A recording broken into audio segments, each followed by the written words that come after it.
Bible. Is it hard to understand? When it comes to reading the Bible, the first thing that comes to mind is the fact that this is the Word of God. The seals have been broken, and the truth is here. And when we go throughout the scriptures, when we go throughout extra biblical records, we find that the language that God employed, that He used to create the heavens and the earth, was the Hebrew language. Christ said, I came for the lost sheep of the house of Israel. But yet no one, no religious leader, no religious church out there anywhere can now identify the 12 tribes of Israel. Can we? God is quite simple, but it seems as if man makes understanding him hard. What are those mysteries? The truth of your book and the truth will make you free. The Hebrew and Bible Academy, you're invited.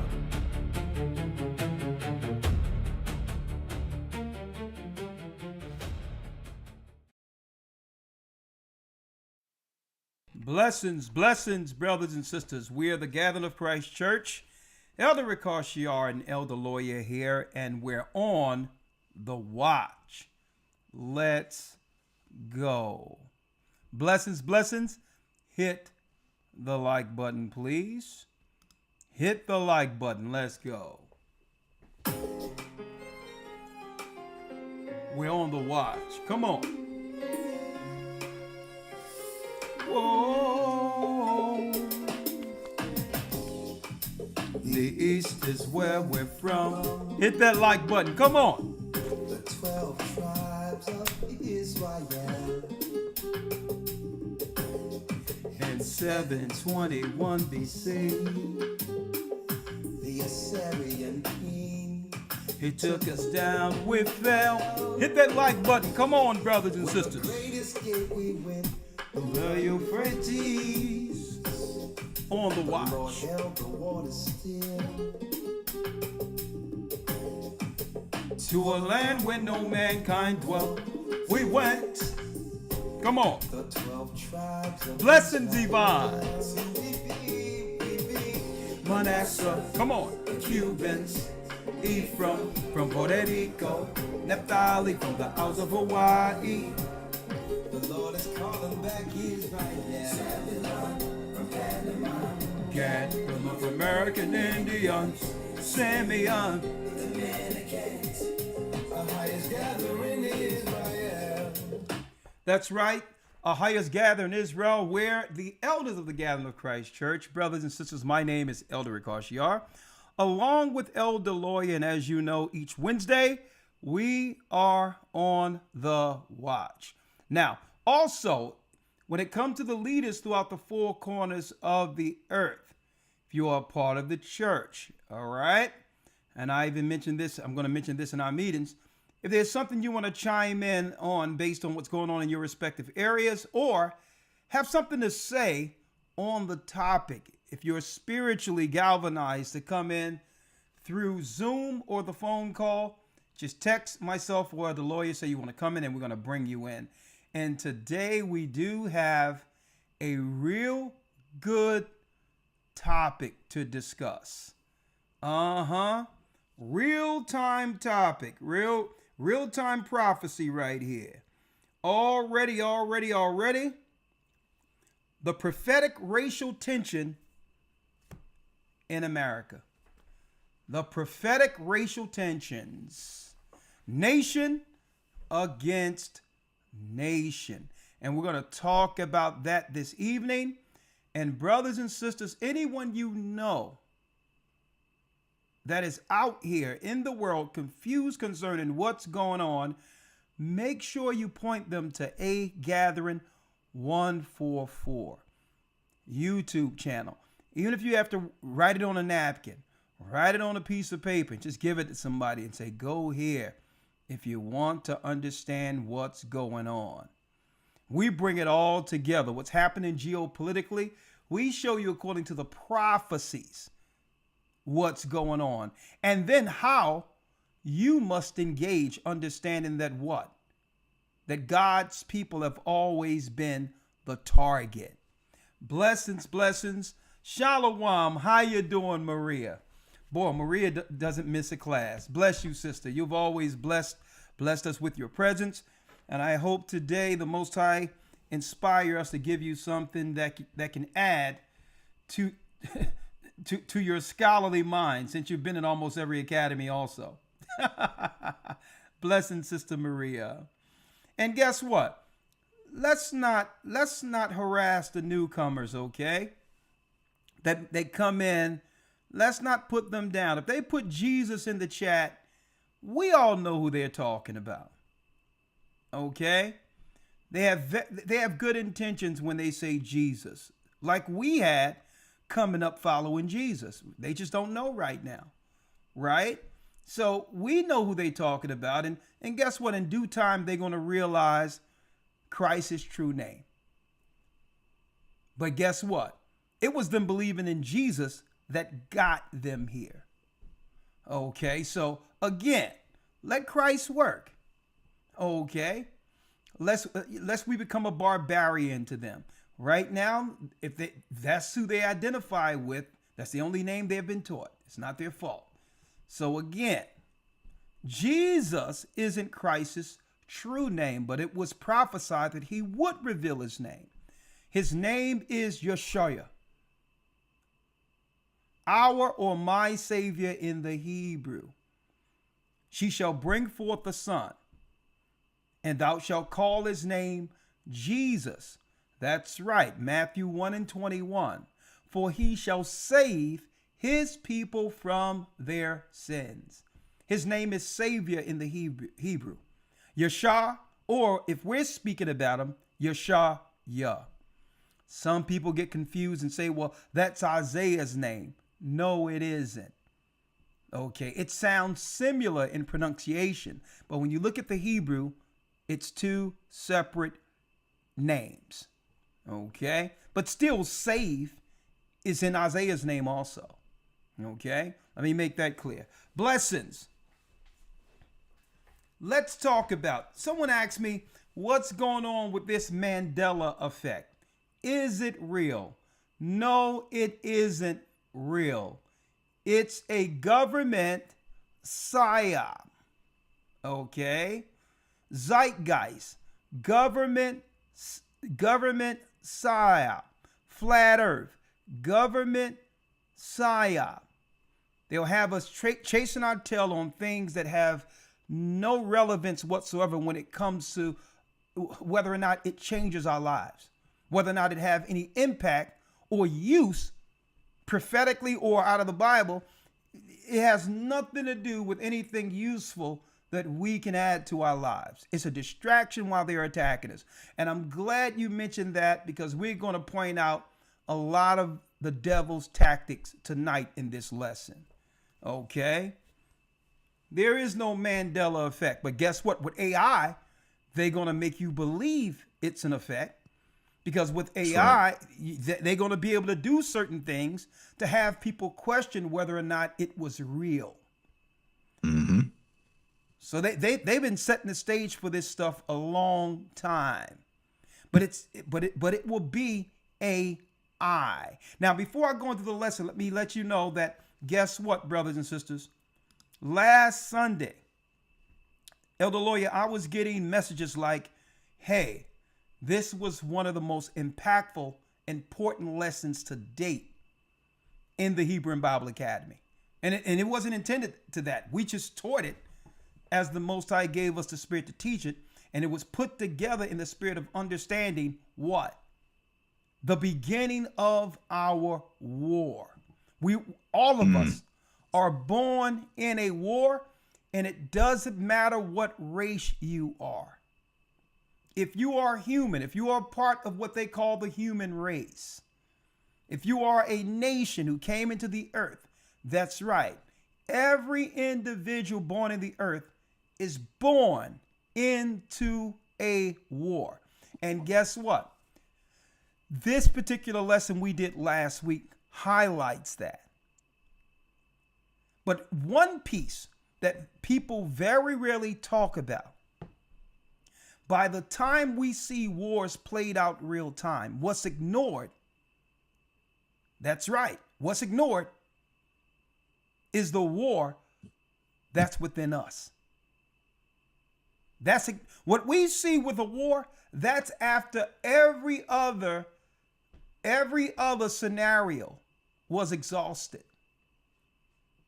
At the very end, what we're seeing is what? A failure within ourselves. And I'm going to talk about that in the academy also. Not recognizing the war within us. The malignant root was identified. That's right. The sin that came with Adam that have us warring in our own bodies against what's right. So when we see wars, guess what, folks? We're seeing the after effect.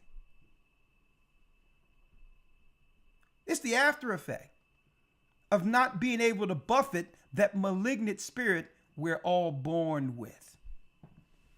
And it was highlighted in the spirit how Christ came to help us defeat through the Holy Spirit the war within us.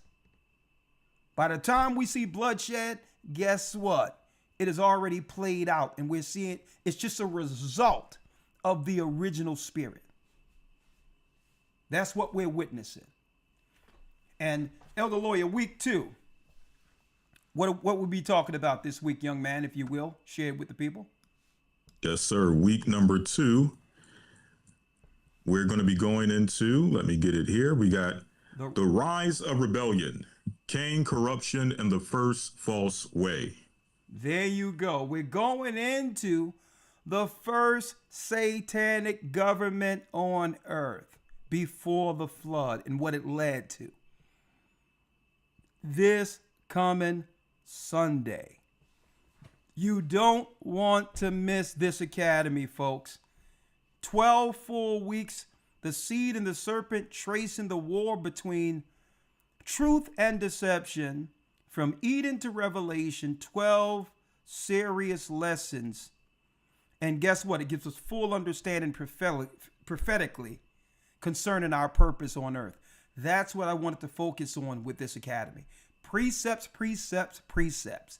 Knowledge, understanding, finding out who we are according to God before the judgment, before we see him, before we see who sent us. All the way to the point where the last war, when Christ returns, when he war against the harlot. Folks, I'm going to tell you, you don't want to miss this academy. Go to historytimes.org, and guess what? If you haven't enrolled, don't worry about it. We'll send you everything you've missed already. We'll send it to you so you can catch up, the news and everything, news, Hebrew, and the lesson. You'll be caught up by next Sunday. And another thing, yeah, it's hot outside. So if you can't make it to the academy, don't worry about it. You can enroll, and we'll still give you all the links so that you can view it at your earliest convenience whenever you're ready, even if you can't be there Sunday. Anytime during the week, you can still stay in tune with what we're dealing with prophetically each week in the academy. Go to historytimes.org. There's nothing like it on the earth. So, Elder Lawyer, let's talk about it now. historytimes.org. Thank you all. Thank you all. Hit the like button. I continue to say hit the like button, brothers and sisters, because we are under a shadow ban. Okay, under the cover of night, while you're sleeping, what's going on? Automatically, people are getting unsubscribed who would like to find out what's going on here at A Gathering 144.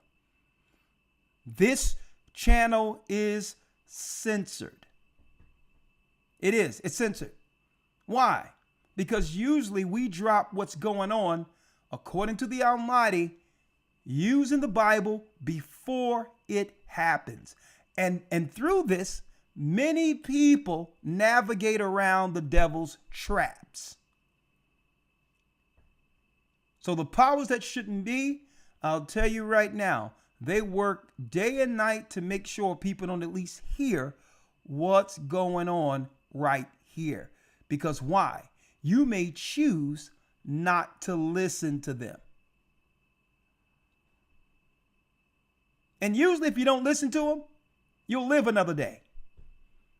And you'll understand today why. Brothers and sisters, tonight's broadcast, Elder Lawyer, will confirm what we have suspected for years. Brothers and sisters, let me tell you, our people, black people in particular, all the 12 tribes, but black people, especially in America in particular, has always been a case study or an experiment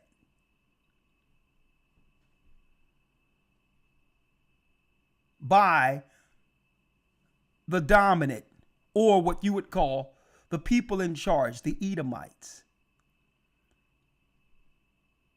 They have studied us on every level psychologically. And believe it or not, it's a part of their existence to study us. And some would think, well, hold up, this is obsessive. It's a pathology. It's this, it's that.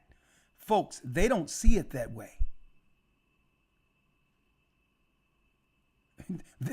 Them studying us is a sense of survival for them.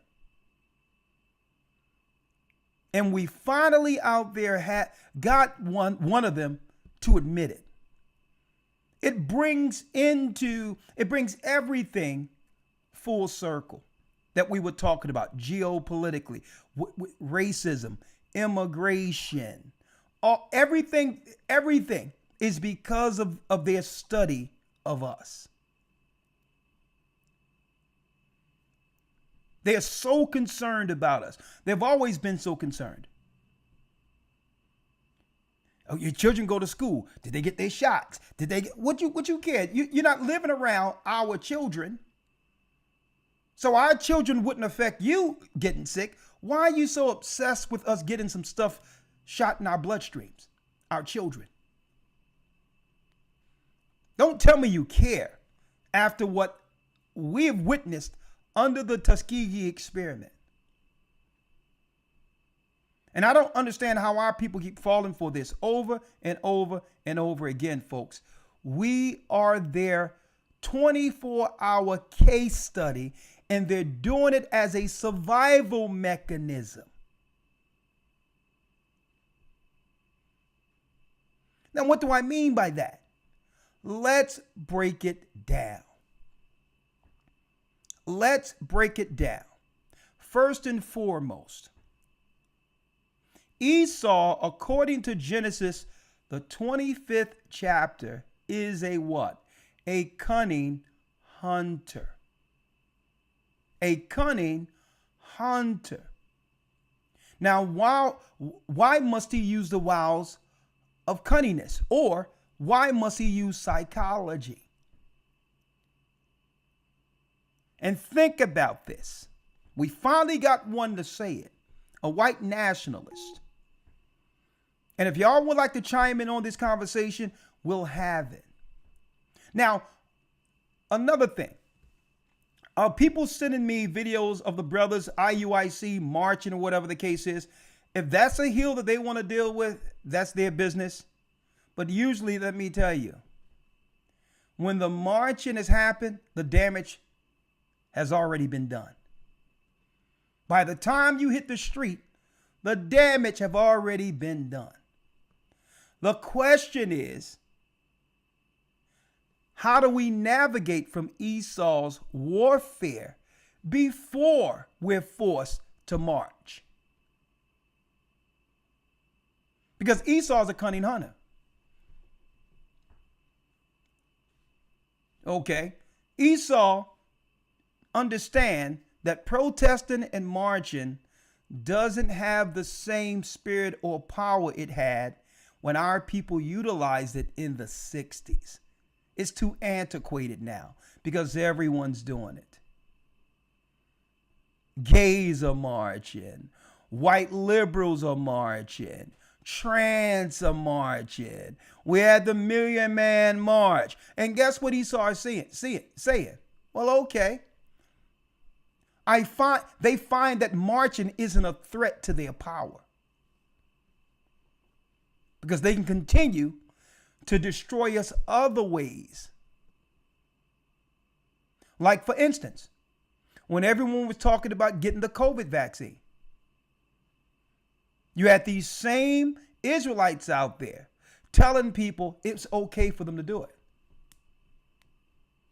See, Esau, he don't have to march to get rid of you. See, he can pick you off just like that. While we're marching and showing forth a public, and guess what? I'm not saying it's wrong or nothing. I'm just saying what's coming from it. And should we be doing it according to Christ? That's up to the individual. Okay, but we should be getting in front of, what we should be getting in front of is a silent war, which we're going to identify, because they've been studying us and they realize what's a threat and what isn't. If marching was a threat, they wouldn't allow us to do it. It's just a way, as far as the government concerned, it's a way to let off steam while they pick us off. Now, but one thing, if it's for a cause to make sure that people are put on notice that our people is off limits when it comes to harming our people, then okay. I can understand that. Harming our people is off limits. But we have to understand, folks, we really have to understand that after civil rights, not much changed. Not much changed when it comes to how we're viewed by a certain sector, let me put it that way, of Edomites. A certain faction of Edomites, it never changed for them. Now, for the poor whites and others, they could care less about them too. We're not talking about all white people on a, from a blanket standpoint. But Esau has examined us. It's his survival instinct to do so. So the question is, how do we navigate through this to make sure what? We, our children, don't fall into their traps. Number one, with the Nolan Wells situations. Let me put this out there. And I keep mentioning this, Elder. My family's from down south. We got people going all the way back to slave ships. The political planning in Christian churches, my family was a part of. Okay, how to navigate when the tensions are high racially, were discussions our parents had with us. And it seems like parents aren't having these conversations, or children aren't listening. What do I mean by that? You had a young boy who just stabbed someone not too long ago and was what? And was sentenced for 35 years.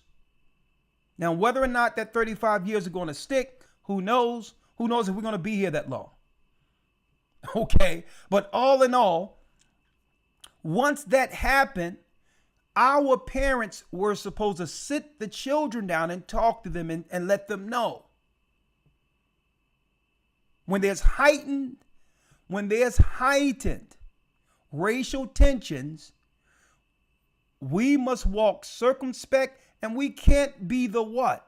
We can't be the minority amongst a crowd of white people now. Okay?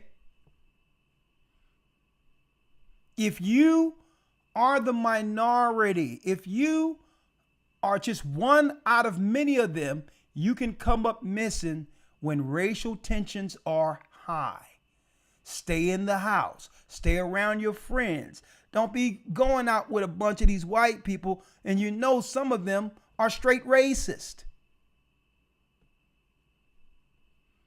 These conversations were had in my home when racial tensions were high. When the Rodney King thing came out and everyone turned up. We're living in a generation right now, folks, where people are walking lackadaisical, not realizing we're living in the valley of the shadow of death. Everything, you can't be just out willy-nilly thinking that it's going to be okay. So by the time marching happened, the damage have already been done. And we're going to talk about that today. Number one, why is it Esau's position to examine us? Elder Lawyer, let's go to the book of Obadiah.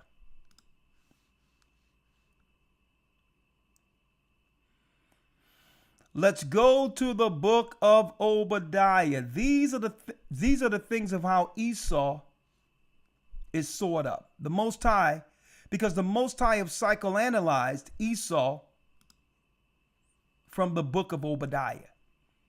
It's the Most High who have taught the children of Israel how Esau thinks. And you can sleep on this if you want. Our God made him. So if you operate with Esau, out there with Esau, not understanding who Esau is, because we got to interact with him. Okay? But understand who he is. It's Esau's job. And I'm speaking of it from a systematic standpoint. Because one thing we don't do, like the guy I'm going to show you in a couple of moments, we don't walk around under a spirit of paranoia as if somebody going to get us. Okay? We don't walk around like that. But there's a lot of Edomites who do.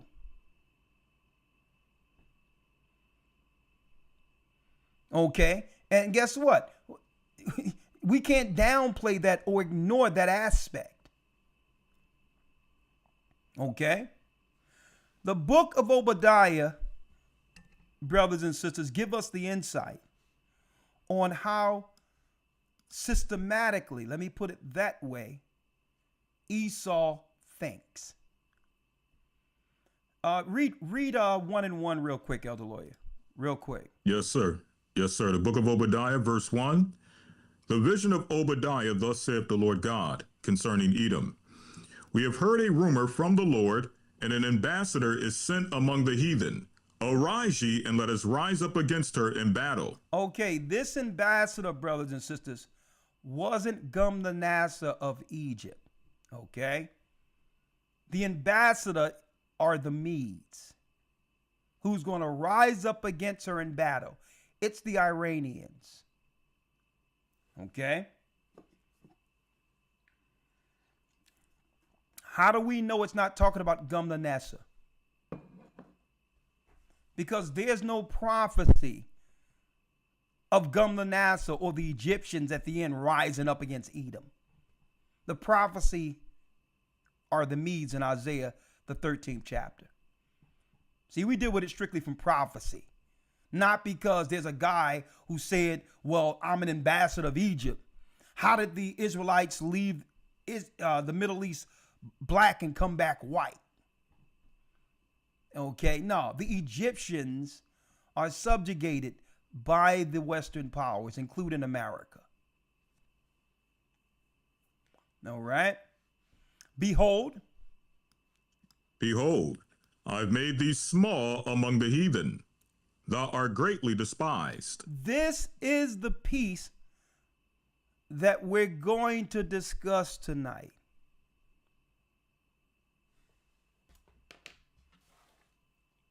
Huh? If someone is small amongst all nations, and they know they know they're not the majority. That's a lie. That's a Jedi mind trick. When you put all Gentiles together or all nations together and understand that Esau, or the so-called white man, is the minority, what tactics will Esau do, knowing that they're what? They're less in number than everyone else. And does that thinking make them dangerous?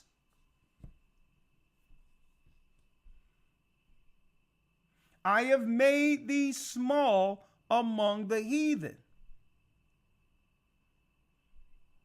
So there's a lot of thought that goes into Esau, knowing what happens when the people find out that they are no longer the majority. And again, because of what? What do people do who's paranoid knowing they're smaller? Well, one thing they do is they implement a level of what? A level of population control. It's part of their politics.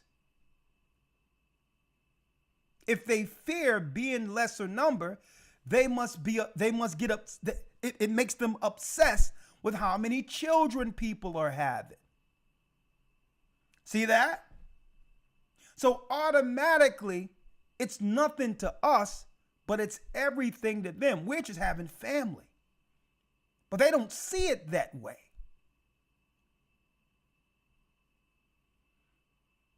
They're dealing with the level of paranoia, of pathology. And we had one who actually admitted it. I'm going to show you. So what are they willing to do knowing they're the smallest? At one time, they didn't care, because as long as we thought that they were the chosen, as long as we thought that they were Jesus, as long as we revered them as heroes, there was no threat. See? You fight for heroes. You uphold your heroes. You protect your heroes. But once what? Once the veil came off and we started to realize that amongst their people, there are no heroes. There are no heroes. See, the heroes are usually the underdogs, the people who've always fought against injustice and have extended that justice to everyone else. What happens when people start looking at Esau as the bully? They feared that. Not only do they don't have the numbers. There's no empathy towards them as a whole, based on their past history. And they fear that their past history is coming around full circle. So what they do? Well, okay, what else can I do? We're small. Okay, let me just cause some confusion for population control. Okay, LGBTQ, gay. Let's just promote all debauchery and all of this, not realizing what they're trying to fix only speed up what? Their numbers lessening. Everything they do to us for population control comes right back to them. The Most High says, I've made them small among all people. There's no sympathy anymore, no empathy. They've seen that as the bully, and on top of that, they don't have the numbers. Now, we're nonviolent. Christ tells us be wise as serpents and harmless as a dove. We're not supposed to execute violence upon people and all these others. Right? Think about that. We don't even think about that, but they think about that. If the shoe was on the other foot and they had the numbers after all they've done against us. And if it was turned around, guess what? We're going to have one admitted what they would do, not realizing we're not those type of people. But guess what? They don't care. Their history is haunting them, like God said it would. So they come into our schools, take away the history because they started looking at our history next to theirs. We only had Black history in America once a month, but then all these inventors who came out of slavery, all these writers, revolutionaries, and even the white children were growing up and putting up Martin Luther King next to who? It was like, who's George Washington? Even their children were saying, now that's a hero. His people are only 13 to 15% of the population, but they shut the whole country down. That's a hero. You can't duplicate that. That was grassroots. The same way our people not going into Asian shops right now, Japhetic shops. You can't, guess what? It comes out of nowhere. When our people make up our mind to get together on something, it shuts everything down. And that's what they fear. And know, based on long, hard examination. Hit that like button. We're going to talk about it. I have made these small among the heathen, so they must use what? Tactics being what? The minority. We are not minorities, folks. Let me make it clear. They don't know how many Black people, and I'm talking about Black Americans, Judites off of slave ships. They don't know how many of us are here because Black people don't answer the census like that. That's number one, and they know it. So what they did, they came into our schools and then they started bringing in other people who needed what? Refuge here into America to undermine us, to get into high positions of authority, school and others. And these people are grateful to be working in our schools, so they'll do anything the Satanists hands down to them when it comes to curriculum.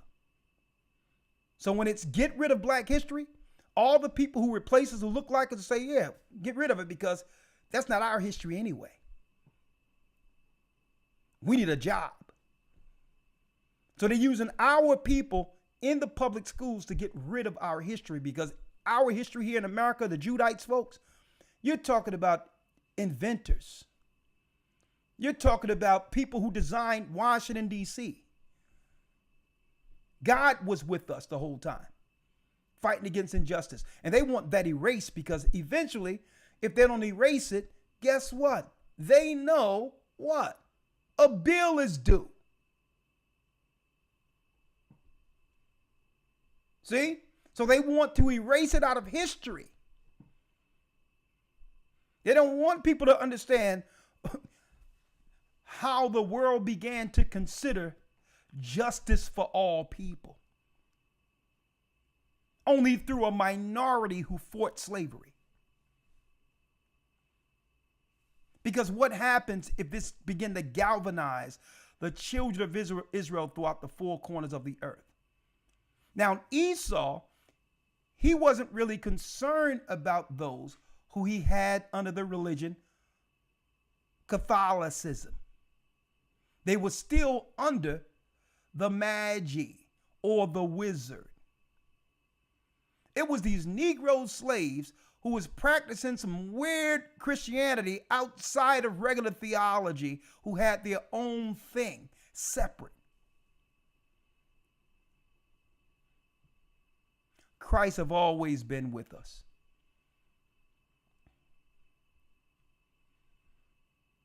And Esau knew, Elder Lawyer, that it would come a time, according to the Bible, that Judah would stand up like that lion and roar, And all of the children of Israel would begin to what?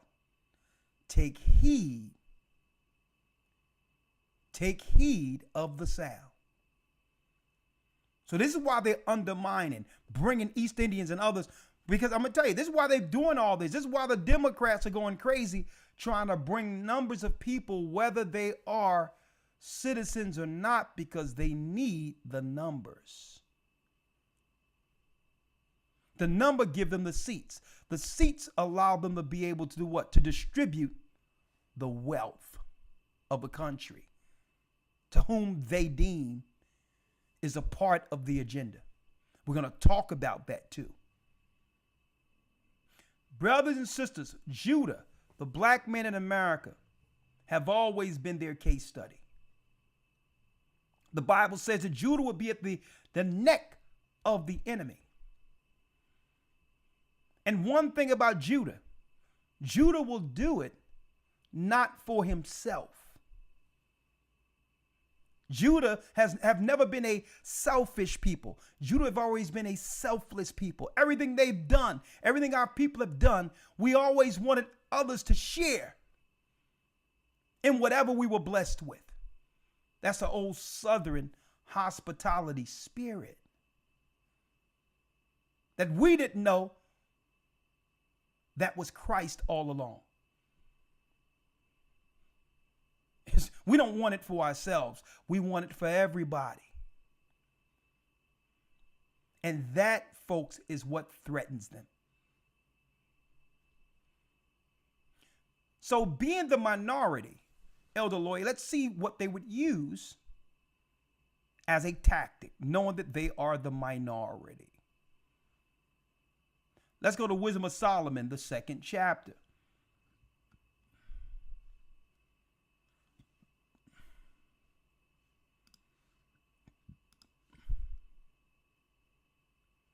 For the ungodly said, reasoning within themselves. In the Apocrypha. Hit that like button.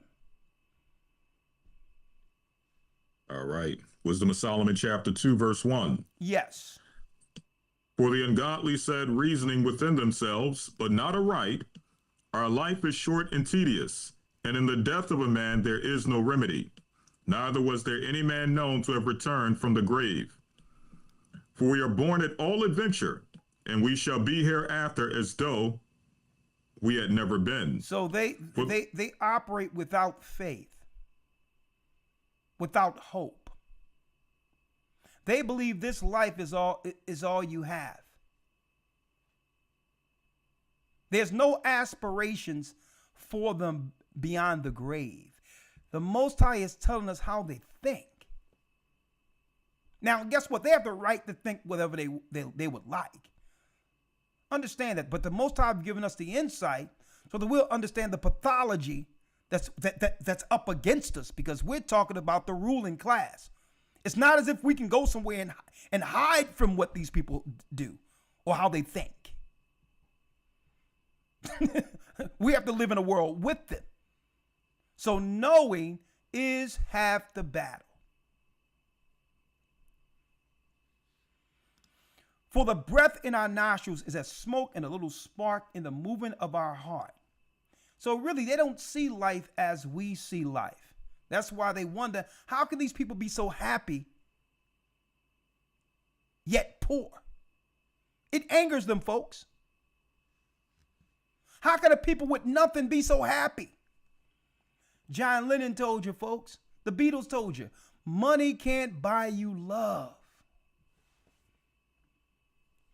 You know how much money the Rockefellers, with all the billions and trillions that belong to the Rockefellers right now, and the Rothschilds, you know how much they would pay to know what it feels like to come out of slavery, Reconstruction, and not have any money but a loving family who believe in God. To see your children grow up strong in their core belief in the Almighty, to know, guess what? Everything is possible standing with our God and our Christ. There's a certain level of total solace and peace that comes with the people who know they're right with God. See? The Rothschilds and all of that. They don't know what that feels like. What that feels like to be oppressed and have a release through the Spirit by being able to articulate through song your struggle. Where something as heinous as captivity and destruction becomes a beautiful melody.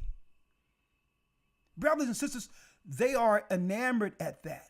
That we can take the worst tragedy and turn it into something profitable for our spirit. Money can't buy that, folks. With all the money you have, if it doesn't transfer to some peace for your family, what good is it? And they sit there and they examine us, poor, but yet happy. And they want it. And then they see us and how we grow old gracefully. And if we didn't have these medications and none of this stuff, folks, they look at how we beat time when it comes to our youth, when it comes to our outward youth. We don't wrinkle, none of that.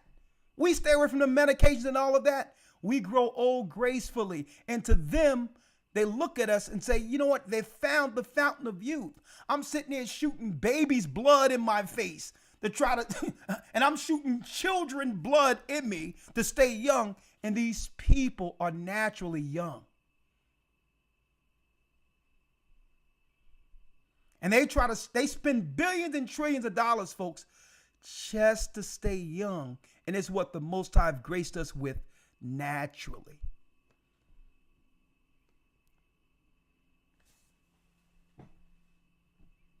Money can't buy that, folks. That's why they accumulate all this money, but they end up leaving it. They leave it to their dogs or leave it because it really doesn't transfer into what they truly want. And that's peace. Well, brothers and sisters, peace is an impossibility when all you have done is war.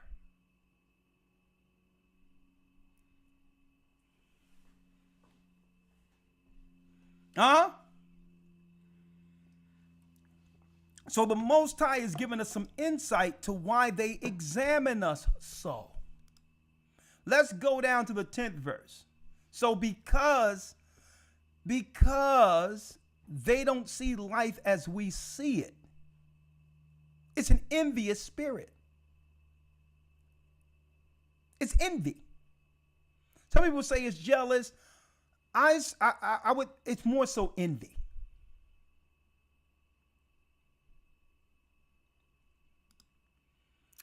Read the 10th verse. Let's read it. Let us do what? Verse 10.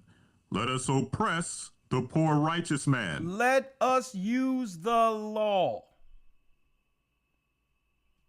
We'll change the law as it goes against these people and turn them up against one another. We hate to see their families together. We hate to see them deal with conflict resolution. So we need to engage ourselves under the guise of the legal system, where we're looking at a bunch of people with problems of their own sitting as judges over us. Going to them to resolve something like we're children. And these people, some of these people are out of their minds who are in these positions, folks. So they say, you know what we're going to use? We're going to use the law. Let us suppress the poor righteous man. This is what you do when what? You lack the numbers. When your birth rates are going low. Let us not what? Let us not spare the widow. We don't care about the widow. We don't care about the women. We're just making them believe we care about them so that they can take their youth and weaponize their youth and be utilized to destroy the family until they get too old. And when they get too old to be able to use their bodies, that's right, we'll throw them in an old folks home somewhere and have them rot. They don't care about the women. They only care about what? They only care about radicalizing the women in their prime. Because what does that do? That keeps the birth rates down. It makes relationships a struggle. It have it where men and women check out, and by doing so, you're having less children, and now white people who fear they're losing the numbers can catch up and have children and fertility and all these things as a sense of systematic survival. I'm not saying this. I'm going to show you someone who said it. So this is why they came out with OnlyFans, Instagram, and all these others, so people can pay attention to everything than what they should be paying attention to.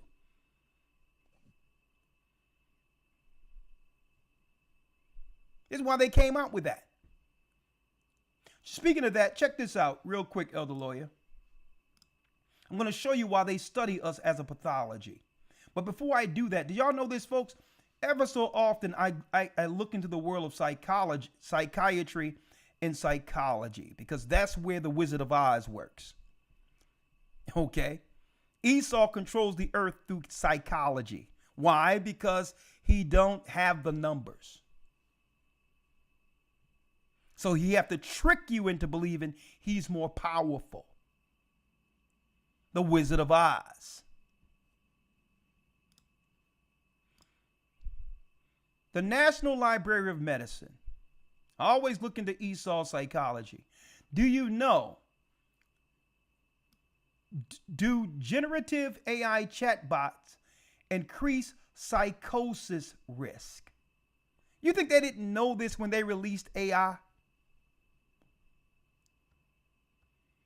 A growing body of clinical trials and meta-analysis shows that generative artificial intelligence chatbots can reduce psychiatric symptoms, confirming their therapeutic potential. They said that first, right? But check this out. Check this out, Elder Lawyer. Look at this here.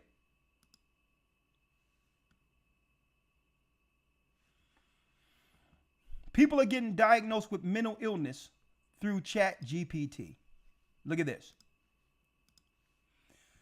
Psychologists and psychiatrists are seeing a concerning trend where excessive or improper use of AI chatbots triggers and exacerbates psychological crisis.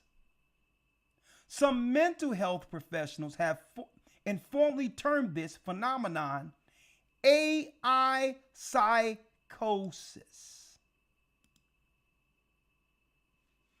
AI psychosis. AI is driving a lot of people crazy.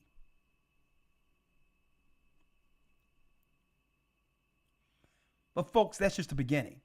You think Esau didn't know what he was cutting loose? And he's doing this. I'm going to show you. It goes back to a form of warfare. Right? So I wanted to put that out there real quick. I was going to cover that more so this Friday, but still I wanted to throw that up there since I have it out there. Right? So let's go here. Let us do what? Let us oppress the poor righteous man. Let's focus on the poor black man. Even though without the poor black man, nothing could have happened here in America. Nothing. The filament for the light bulb, that's us. So you wouldn't have light bulb. The toilet, to be able to flush your toilet with plumbing, that's us. How do you know it's us? Because there was no other people coming up with the ingenuity. We were creating this stuff to make our workload easy from slavery. The cotton gin, us. Okay. The filament for the light bulb, us. The frequency travel that led to the telegram would turn into the telephone. Us. Huh? And then civil rights, making it where people can have equal rights under the law. Us. So they say, let us oppress the poor righteous man. So how do you oppress us? Instead of doing what's right by us, you'll undermine us and bring other people from other countries who has resentment for the blacks where they live and bring them over as a proxy to attack our people, who will do anything under the government's command to stay a citizen. Let us oppress you'll bring them from afar.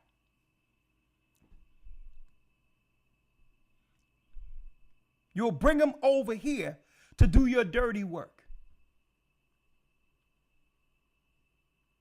Let us not spare the widow, nor reverence the ancient gray hairs of the age. I'll never forget this, man. I'm going into the hospital real quick. My mother, may the Lord bless her soul, and I'm gonna see her one day. All right, I'm gonna see her one day. Okay, I'm working towards that. I go into the hospital. This East Indian who can't even speak English is coming out telling me about my mother or whatever the case is. I'm like, dude, how long have you been here? Who are you? He was supposed to be this professional. I can tell he knew nothing.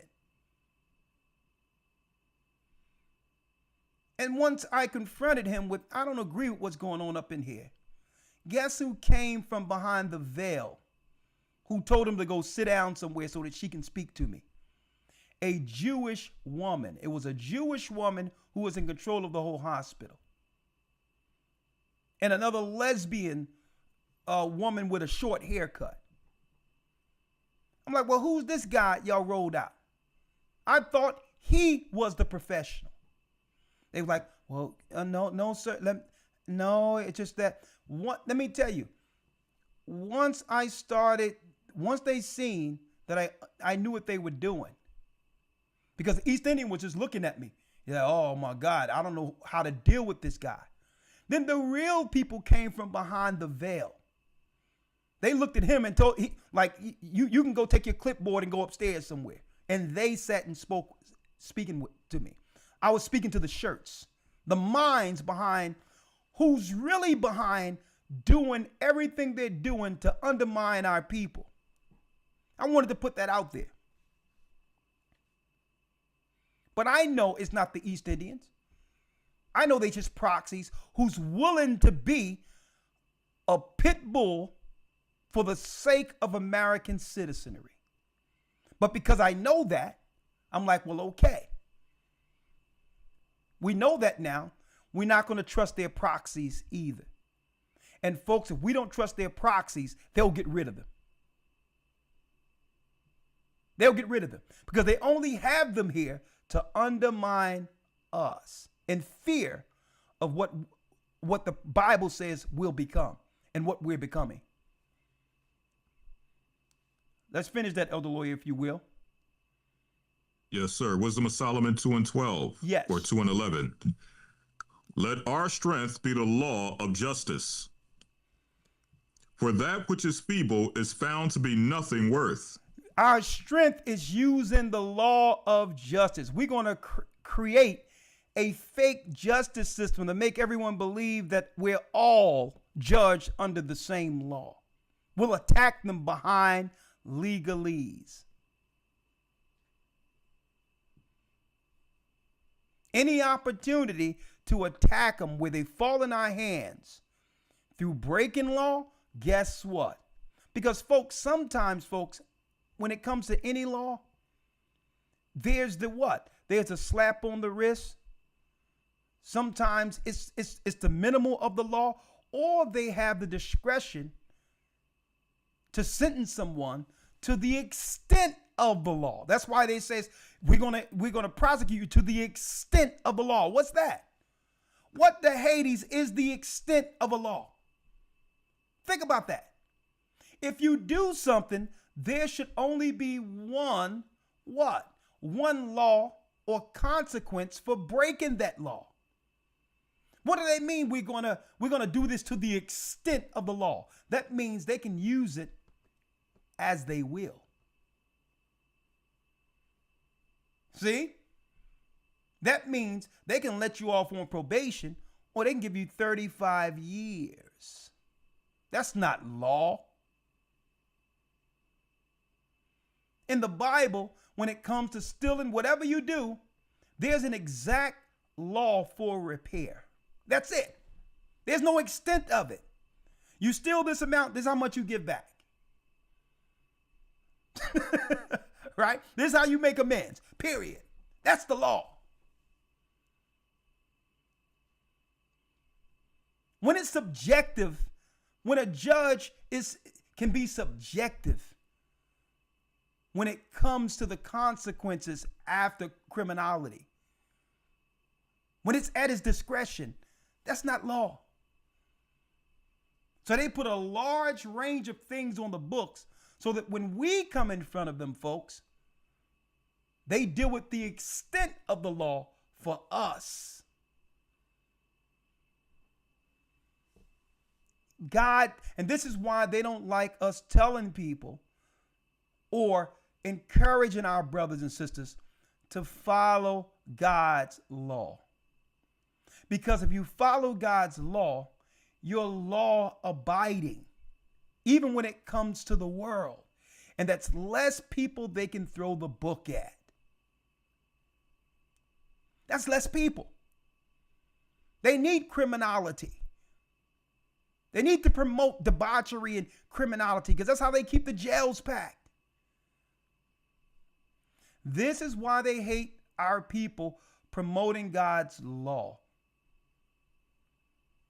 Because that's the excuse they've been using for years. Well, you know, we down with all people, but you shouldn't have did this, so hey. See? Let our strength be the law of justice, for that which is feeble, read, is nothing worth. Is nothing worth because they're nothing to us. This is the systematic elite. This is how they think. So they say, you know, let's wait because eventually these people are going to do something wrong. And if they don't do anything wrong, we'll examine them and make what they do naturally illegal. We'll find out what they like to do and make it illegal. Folks, think about it, folks. There was no such thing as a state store or a place where you have to go to the government to get spirits or wine or whatever the case is. There was never, people can make their own stuff. We had our own farms, our own distilleries. Uncle Nearest came up with the Southern Comfort mix formula. Uncle Nearest. Don't you know when they brought the Italians and them over here to the Americas and seen us doing our own thing? 5 cents for a juke joint. People come through and they get their own stuff and they share their own drinks and all that stuff. Don't you know that's when they set up prohibition? They set up prohibition because we were making our own stuff and they weren't getting a share in it.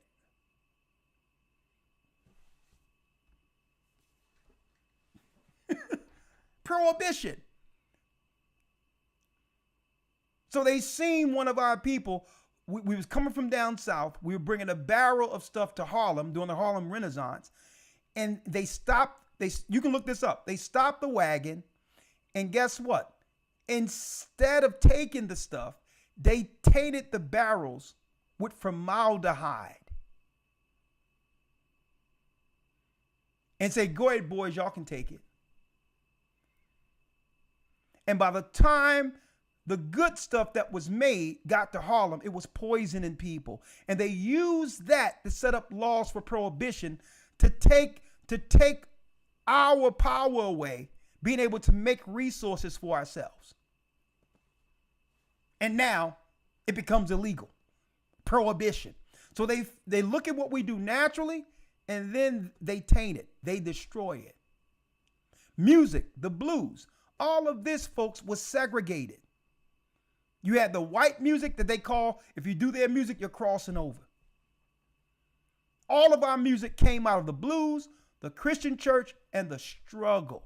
But it inspired us. A change is going to come. Say it loud. I'm black and I'm proud. And then they came in and signed artists and tainted that. Now look at the music. It leads to what? It leads to what? Crime. Everything we do in examining us, they put their hand in and they turn it bad. And the Bible says what?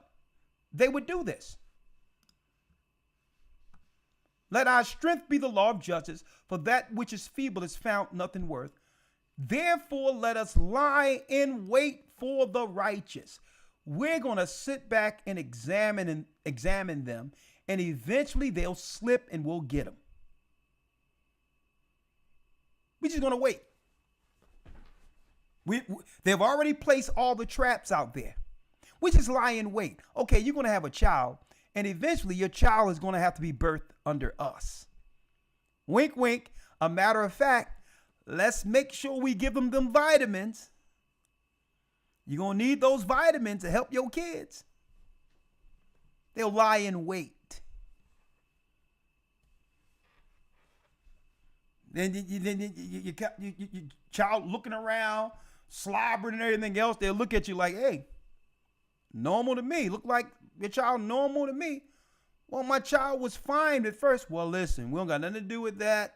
That's a natural thing. Here's a number to call for a specialist, okay? Okay, your child. So what? Your child's brain is scrambled. Hey, hey. The guy who did it is probably back in India. Okay. Therefore, let us lie in wait for the righteous. Because what? Because he is not for our turn, and he is clean contrary to our doings. He upbraideth us with our offending the law, and objective to our infamy, the transgressions of our education. And this is why they have a problem with us. Because the righteous upbraideth us with our offending the law. We're telling them that we're showing their hypocrisy before the world. See? You offend the law. How can you be the upholders of justice for the earth? You've enslaved and destroyed our people. Here it is, a white person who's a Jew that have nothing to do with America, who had nothing to do. They weren't even in the Holocaust, but being a Jew, they get a land. Even if their family wasn't in the Holocaust, they get a land and all that. Strictly for being a Jew, a white Jew. What type of law is that? When our people have suffered under the hands of all people and guess what? Have never got any justice for the slavery and everything we've done to build this world. So this is why they want to bury history, folks, because we'll never let them forget this. And we'll always use 1948 as the starting point. You can't say that you can exact justice for some white people who, if they identify as Jews anywhere on the earth, even if their family not in the Holocaust, they have dual citizenship and a place to be, and is getting funded out of our tax money. See? So you can't have that and not make amends for the slaves who build everything. And they know we're never going to allow them to forget this, folks. And we object to our infamy, the transgressions of our education. And we tell them how ridiculous their school systems are. Your best and your brightest are meant to uphold the honor and the forward upward mobility when it comes to the country, the stability of the country is off its educated. The future of the country is based on its educated. The politics, everything comes out of the educated, folks. So we tell them their education is stupid because here it is, the people you need, the great minds to have your country going forward, you've placed them all in debt.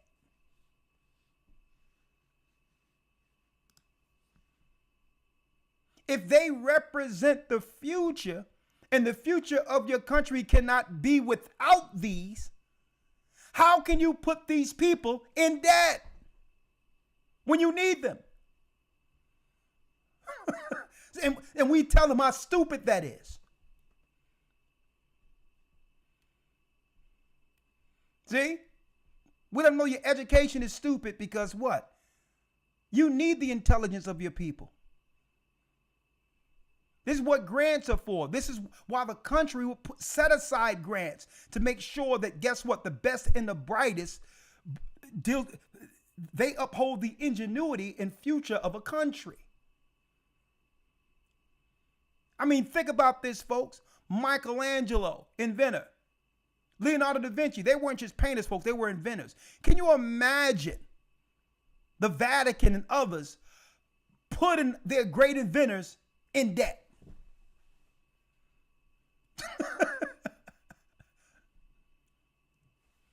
So we'll look at their schools and say, this is stupid.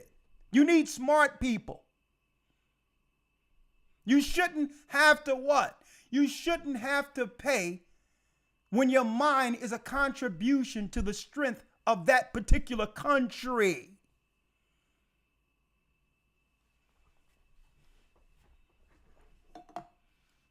So we look at their education as stupid.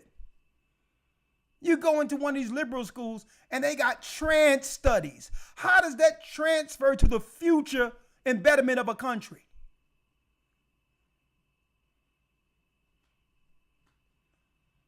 Well, I study underwater gender transitions. You shouldn't even be studying that above water. This is the nonsense they have done to this country.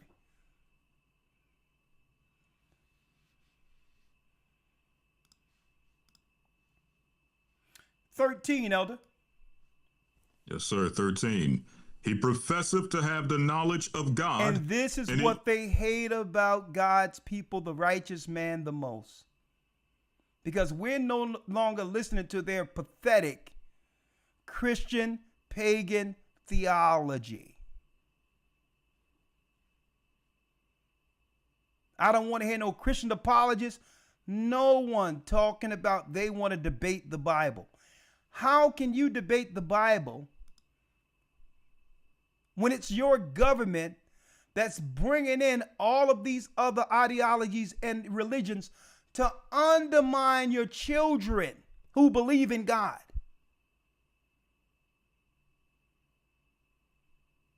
Okay, so you're fighting with the wrong people. It's your government that's bringing in Hindus, that's bringing in Muslims, that's bringing in atheists and all these others. So don't try to talk to us about some theology when you're not doing anything about the minds of your children getting totally decimated by pagans. And guess what? And this is what these white people are concerned about, because they're going to affect the white Christian children more so than us. Believing in God has always been a way of life and survival for us. So it doesn't matter what happens. Our people, you always have a larger number of believers amongst black people in comparison to any other race. So you should be more concerned about the pagans that are coming over. You think they're undermining us? They're going to destroy your children. You think your children don't believe anything now? Black people will always believe in God, Christ, and the Bible. That will never change. It's your children. They're gonna twist the minds of your children. Okay, your children are gonna have Buddhas sitting on a mantelpiece. You think you bringing these people in to destroy us? Nah. They're gonna come after your children. He professeth to have the knowledge of God, and he calleth what? And he calleth himself the child of the Lord. And we know that we are now, we've always been the children of Israel. Your DNA test is straight garbage. We don't need a DNA test to know who we are. It's straight garbage. Y'all came up with the DNA test to further confuse black people because white people could care less about that stuff. They're always a mixture of German, Russian, right? English, Ireland. So they don't really care about that. They're white people. They brought in that DNA test at the same time our people were finding out that they were the children of Israel. That's all that DNA test was. To pacify the people who are confused concerning their past. He professeth to know the knowledge of God. We do know the knowledge of God because the Bible is our history. The people in the Bible are our actual physical family. It has nothing to do with a belief system either. And he calleth himself the child of the Lord. Esau don't like this. Why? Because if we start calling ourselves the children of Israel, then questions arise. Well, who the hell are they then? They don't want to answer those questions. You know why they don't want to answer those questions? Because they can't. They can't answer those questions without exposing themselves. So we don't want to hear that crap. All people can be a Jew and all that. Nah, who are the Israelites? Because the Israelites isn't because of religion. There's Israelites right now in my community that I grew up with who belong to a mosque and are Muslims. There's Israelites who are atheists. Okay? There's Israelites who don't believe nothing at all. There's Israelites out there, who are Buddhist. So what you believe in as far as religion doesn't transfer to your genetic makeup, your bloodline. We're Israelites. It doesn't matter what we're worshiping. We fell for worshiping pagan gods and ancient gods. And that curse fell on who? Israelites for doing so. Think about that. So it's not religion you follow and that makes you an Israelite. It's your bloodline. And we're telling them to their face, we're the Israelites.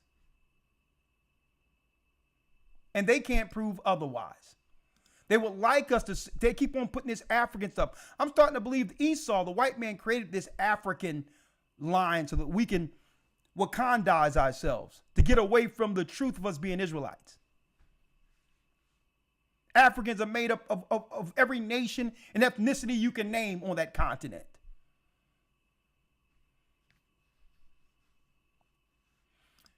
Read the 14th verse.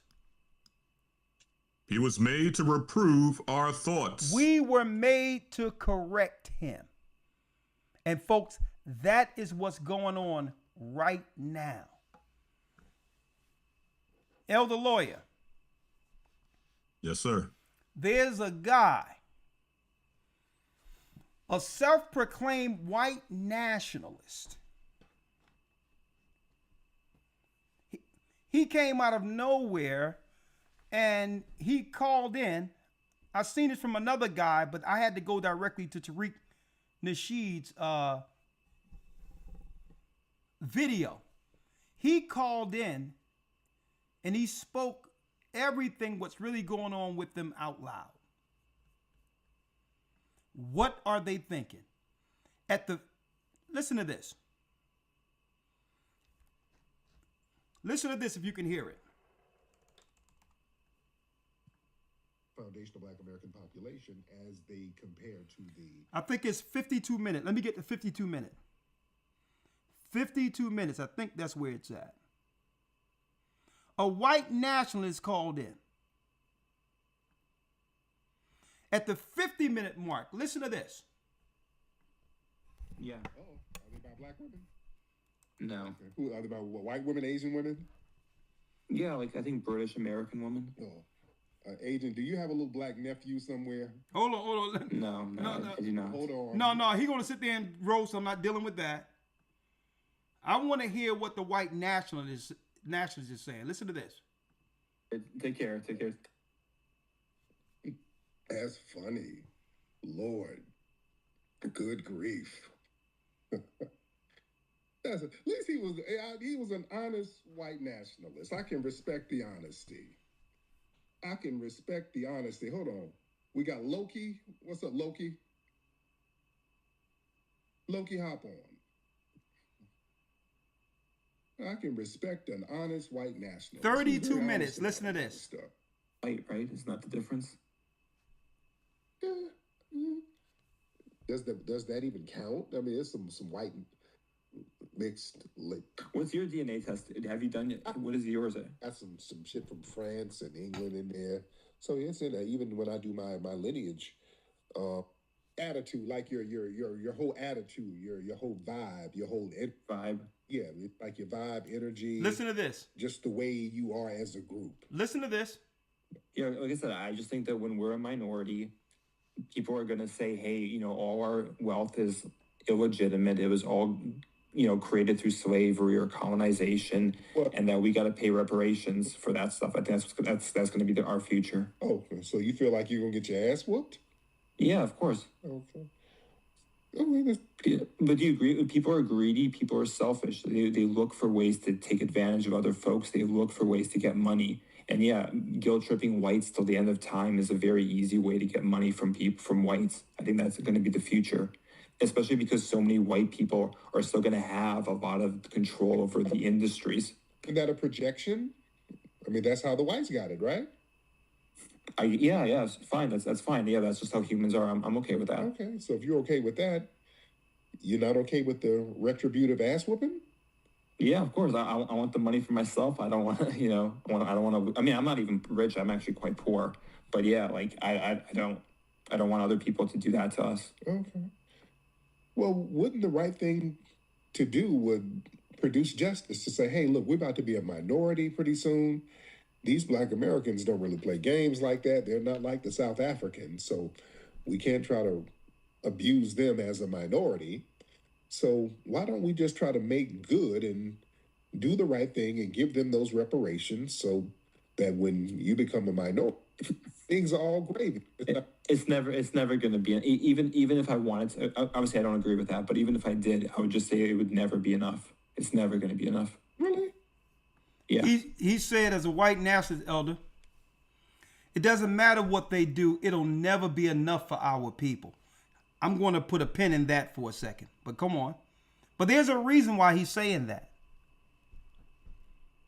It doesn't matter what the white people do for us. It's never enough. And you know what? He's right. He's right. Because we were both meant, we were born to rule. It was in the prophecy that as long as Esau was up, we would be down. And as long as we're up, Esau would be down. It's in the prophecy. So we're going to keep doing what we're doing and absorb more and more until we're on the top, and they know it. There's nothing they can do to totally satisfy the children of God. But understand what he said first, elder. He said he's afraid they became the minority.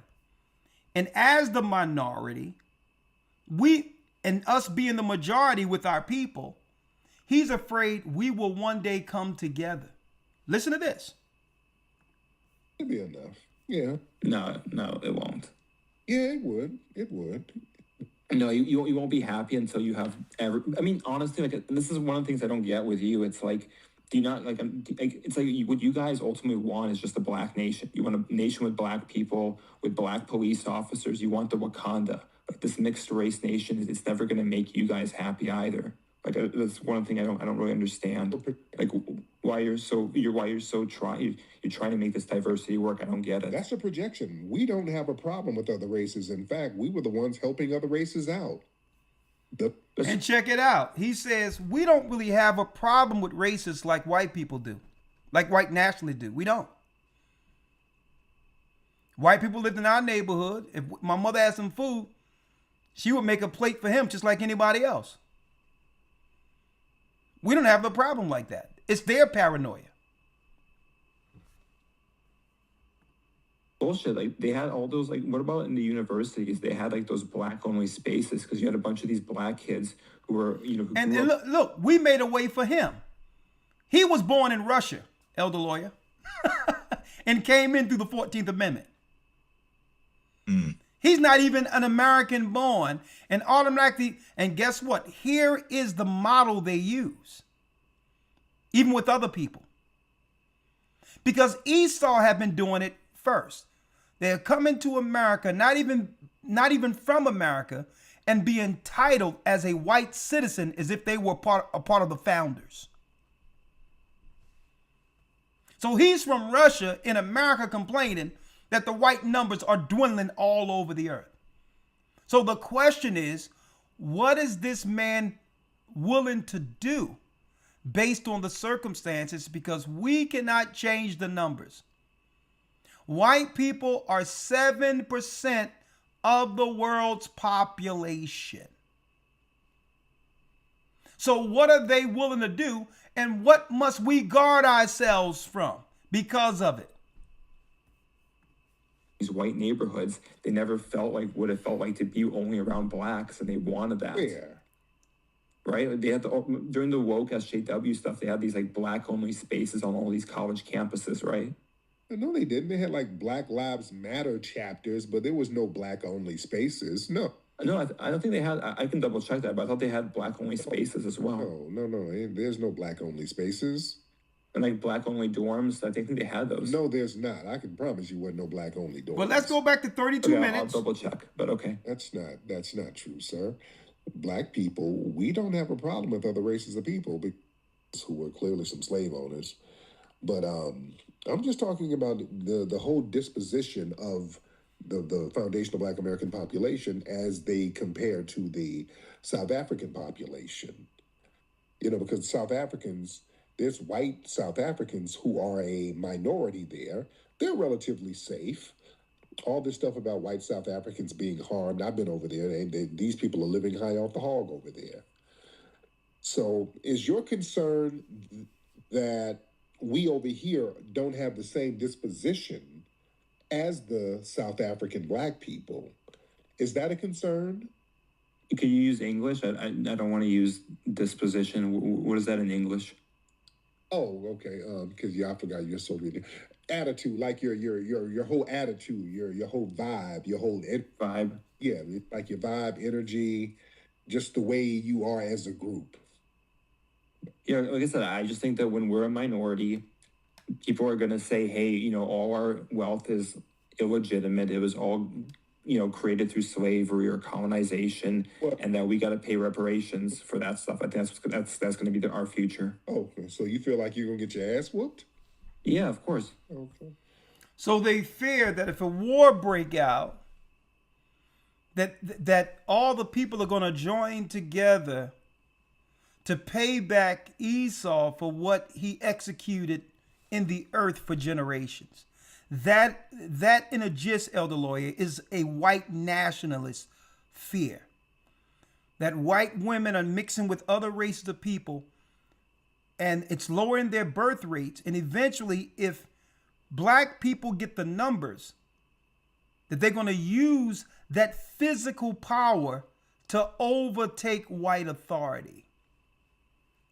So the question here is, what are they doing, or what have they been doing in war against us? As this fear is at the forefront of what will actually be their future. So because they know their future with their numbers dwindling, what are they actually doing to our people to stave off what they fear? Are they doing things to us? What are they doing? And I'm going to put it out there for you all.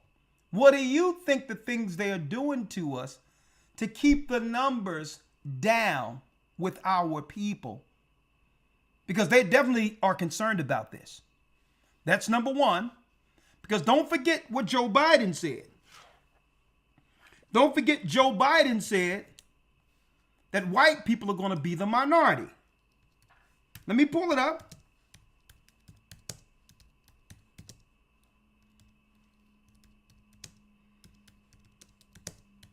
So this is something the authority, brothers and sisters, are afraid of. Look at this. This is Joe Biden. So there's a second thing in that black box.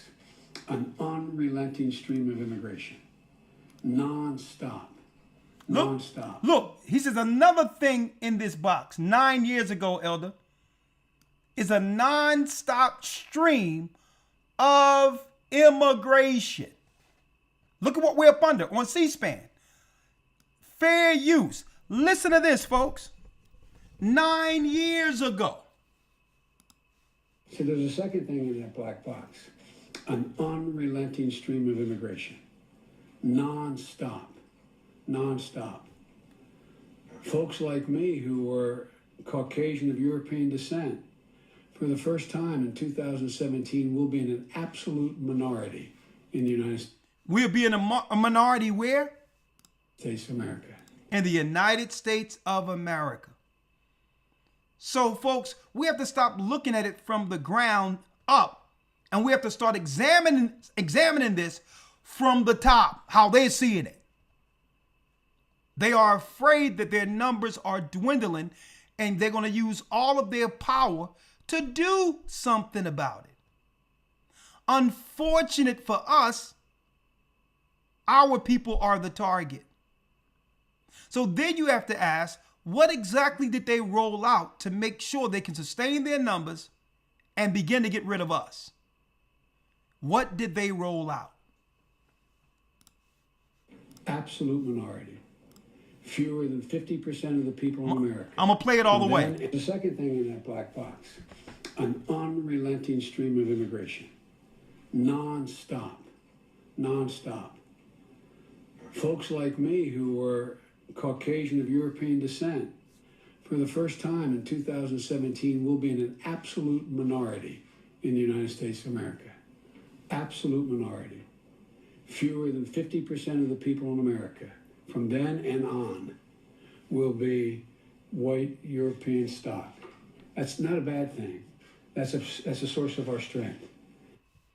Now, Elder Lloyd, before I go there, let me show you this.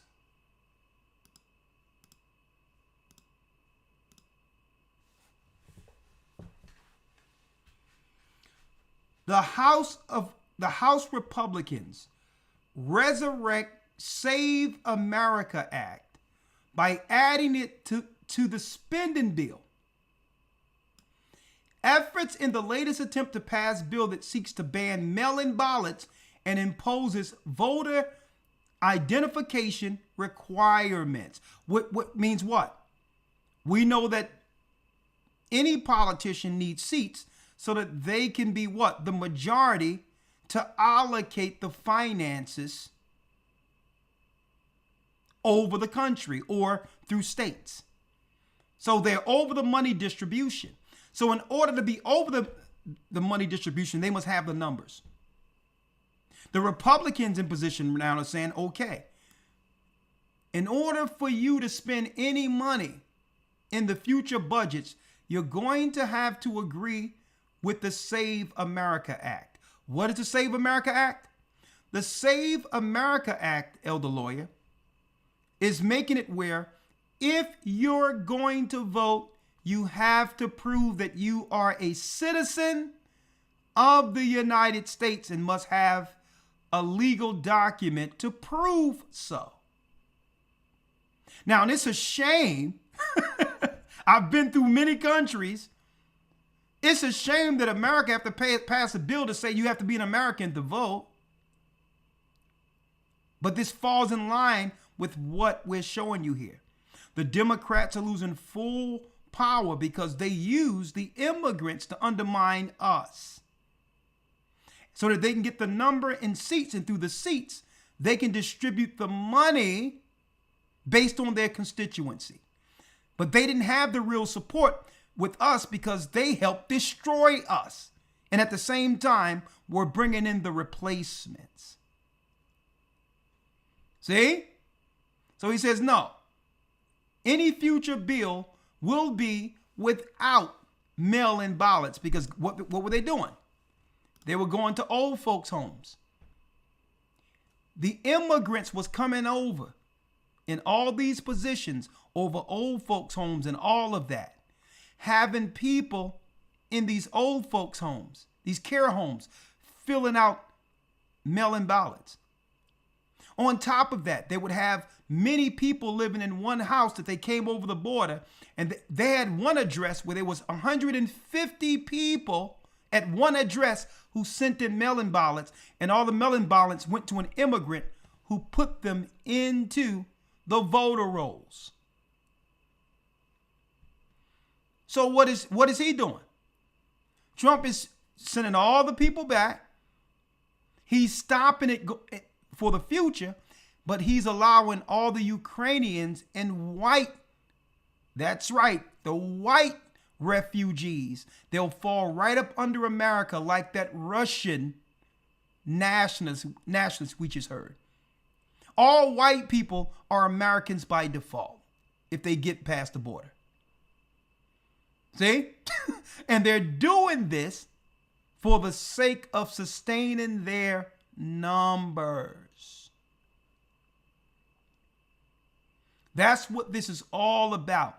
Esau has been made small among the nations, and what they're doing is for survival. So I wrote this down.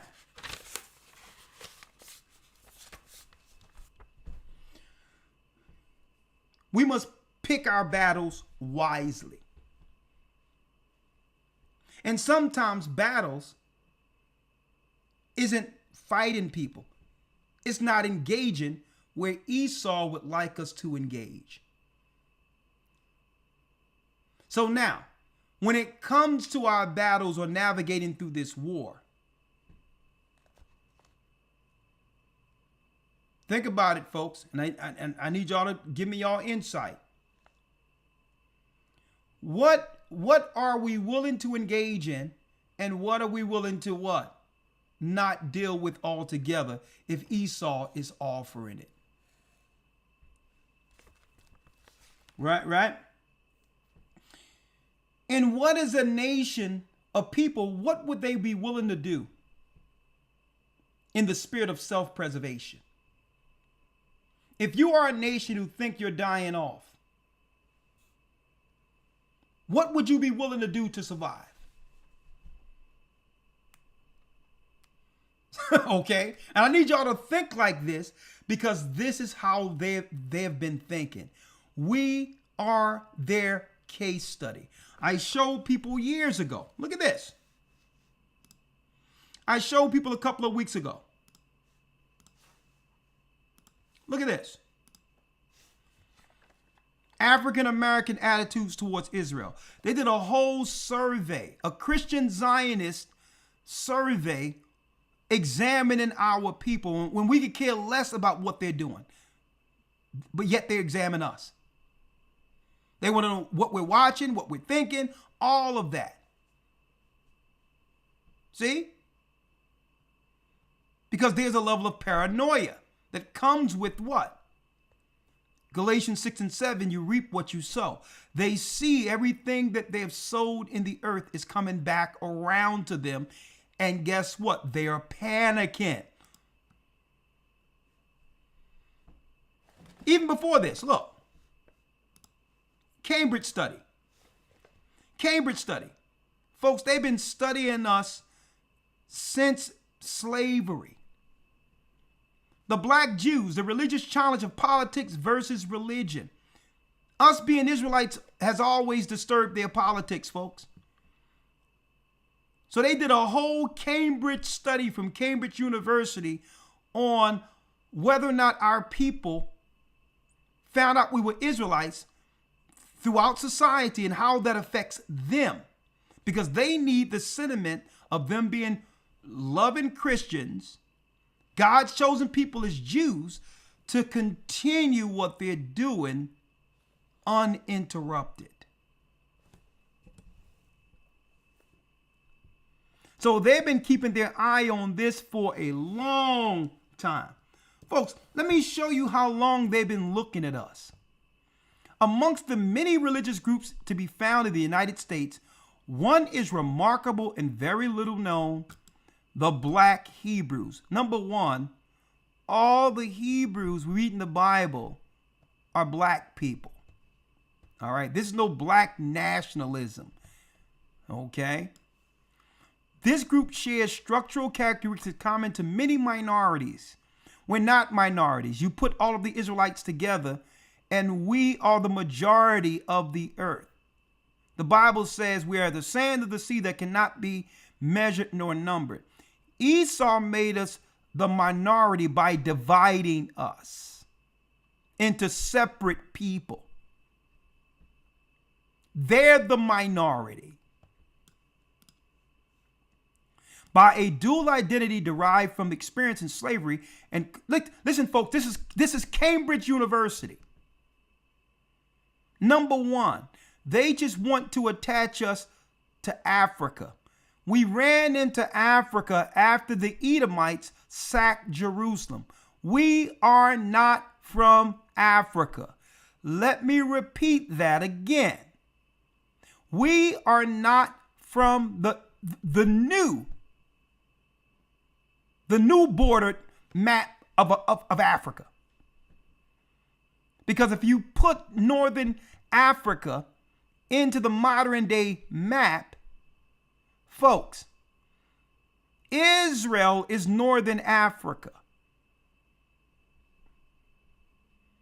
So we are not from the continent of Africa. They just reshaped the maps. We're from Israel. We ran into Africa. They have this thing where they like to pigeonhole us continually into Africa. And there's no shade against the people in Africa because those are our people. But Africa isn't the starting point.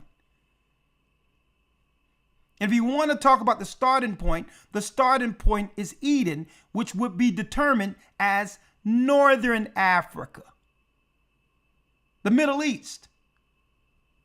Now look at this. They've been studying us and they try to play stupid as if this is something that happened since the internet came. Was there internet since in 1960 and 65? Cambridge was studying us as Hebrews in the 60s. There was no internet.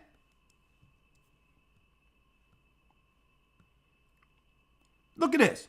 New York, Chicago. Thousands of blacks, not thousands of blacks who believe in Judaism. That's a lie. These are thousands of blacks in the United States from Chicago and New York who knew they were Israelites before the internet. Look at this here.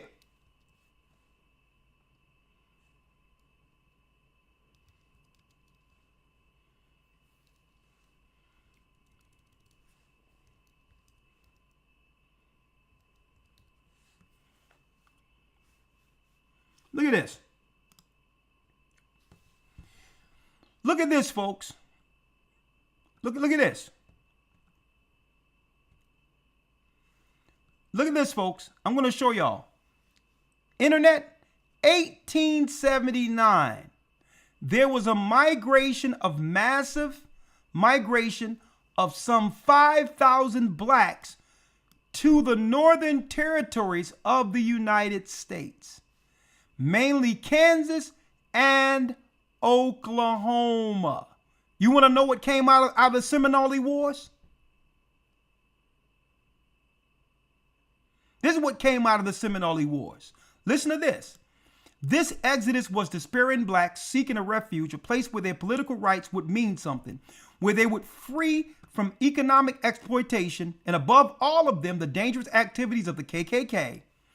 One of the members of this exodus was Benjamin Pap Singleton, an elderly and a colorful man who led a group of 300 blacks to Cherokee County in Kansas. Now listen to this, folks. There they founded a colony, Singleton's Colony. Singleton calling himself the Moses of the Exodus of color people. Look at this.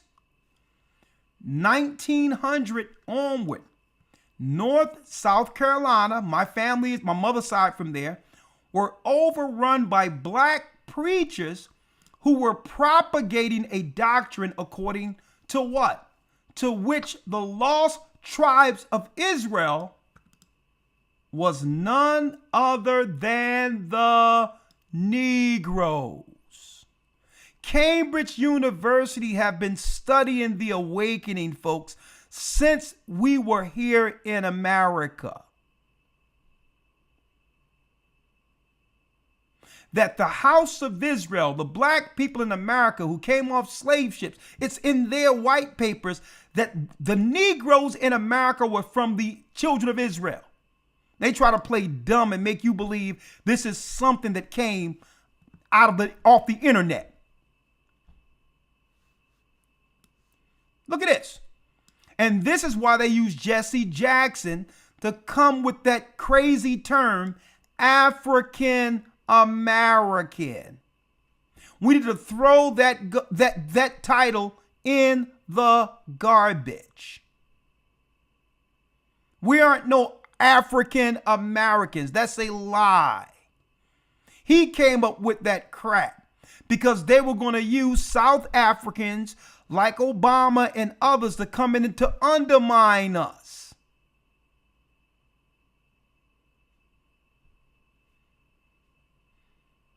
Think about that, folks. We were better off under the name Negro. Until we until we go into the Bible in our church and tell everyone we were Israelites, we were better off as Negro. African American was a political name to undermine the awakening.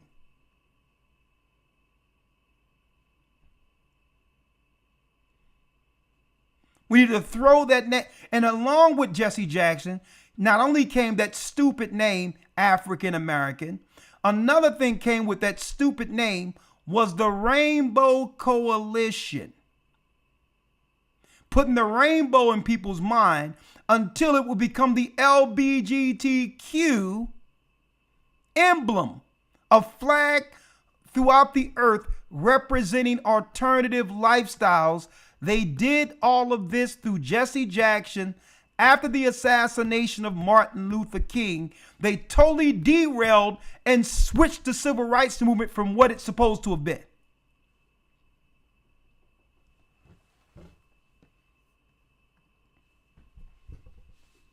And look at this. Look at this. One more thing before we open it up.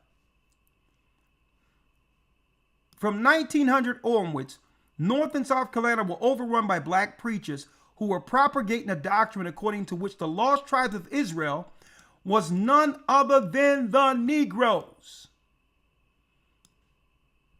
That's right. Even on our birth certificates, 60s and 70s, it had Negro. I was born Lake Charles, Louisiana. And on that it says Negro. They come with that stupid African American to be used for the Democrats to undermine us with people who will come over and try to stifle the awakening and try to destroy us politically from the inside out.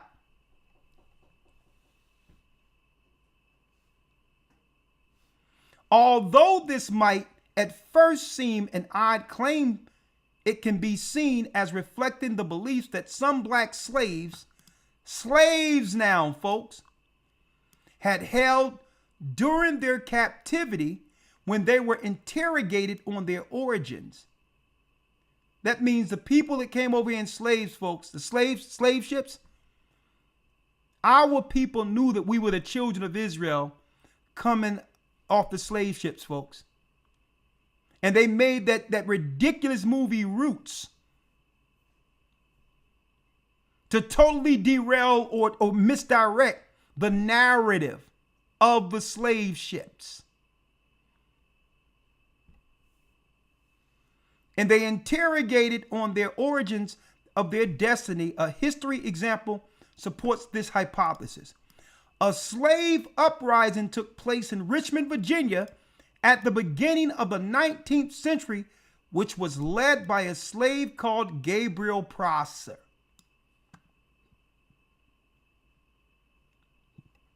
An outstanding personality who had acquired some knowledge of the Bible. He frequently referred to it in order to convince his brothers that they were the descendants of Israelites and the God would free them from their slavery as he had their ancestors. This is why they didn't want us to read the Bible, folks.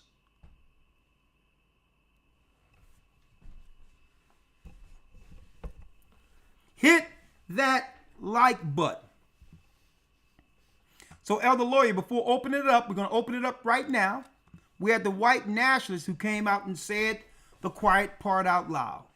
Esau is doing what he can for survival because their numbers are dwindling all over the earth. So now we have to look at protecting our children. What are they willing to do when our children are born that can make sure their numbers, Esau numbers, continue and our numbers stay stagnant? What are they willing to do? What plans they have under eugenics? And how do we steer our children who are born away from eugenics? Because when it comes to survival, folks, with Esau, guess what? Everything is on the table for self-preservation. And if we fall for any of their tactics, guess what? They're just going to look at us and say, that's your fault. You made the choice to depopulate. You made the choice. I didn't make you go down there and take your children to do nothing. We have to examine when they shut everything down and started pointing towards our community and saying that we should get the shots first. If this is what they're saying out loud, we have to examine everything because they are working in every area for the sake of self-preservation, comparing the number of their children they're having to ours. Now that's the conversation we should be having. All this stuff out there talking about what happens after they've already harmed someone isn't going to stop the people they're harming,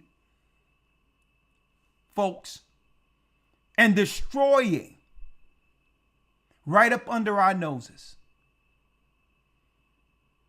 We're dying by the thousands every day. And there's no marching going on because we are in full participation with it. So people can look at one instance politically and try to use it because it's the midterm when it comes to black and or white relations. And guess what? That's just the surface. Should we be marching about one person and nobody should die when where's the march for the thousands of children that are getting aborted? Where's the march to make that illegal? They want to kill our babies and have abortion trucks at the DNC at the same time Kamala and everybody is bringing in the immigrants from India and others who have 15, 20 people in their family and want them to have children in the United States to replace us. So they're not telling these people who are coming over from India and all that to abort their children. The DNC want us to abort ours and bring in people who are family oriented, who they know will keep their children.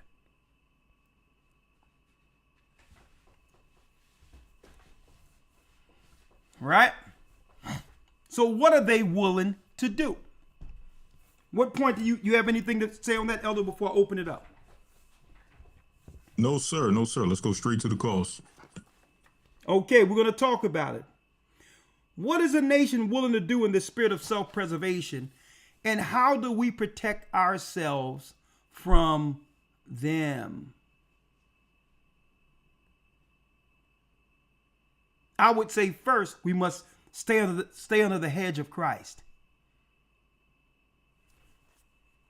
And we have to walk in respect of who they are, who they're telling us they are. Trump is outright saying, well, listen, we're about self-preservation.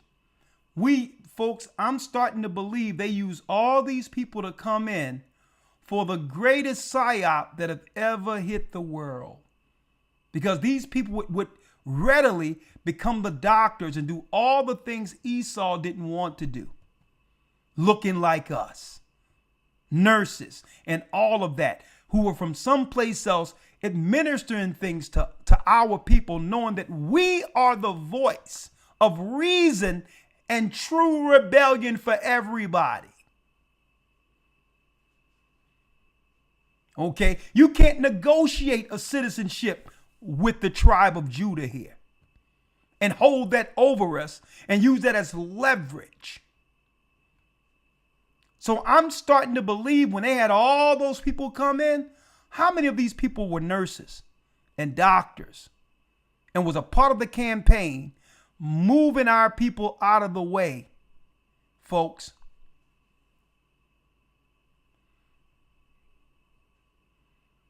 Through a psyop.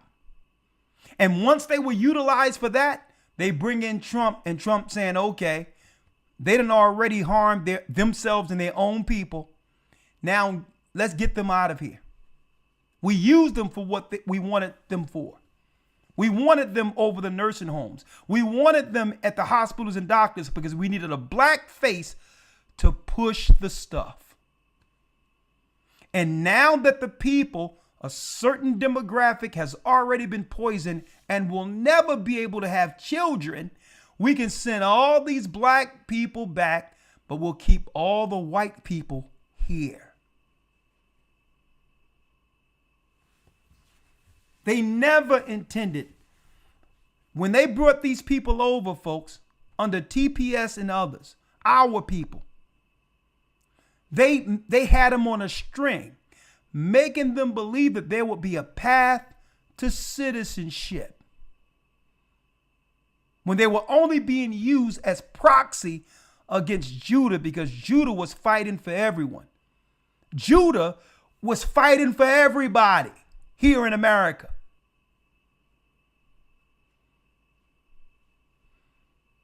So they needed a black face to push the stuff. And what a lot of people thought was that the white man, who's only seeking to survive, would actually take others in from other countries over Judah here. They were tricking people into that when that wasn't their plan. Their plan was to use Israelites to destroy Israelites. That was their plan. And no soon as that campaign was over, they put Trump in office, and now Trump is doing the cleanup. We don't need him now. Kick them back to where they come from. That's right. They have injured Judah.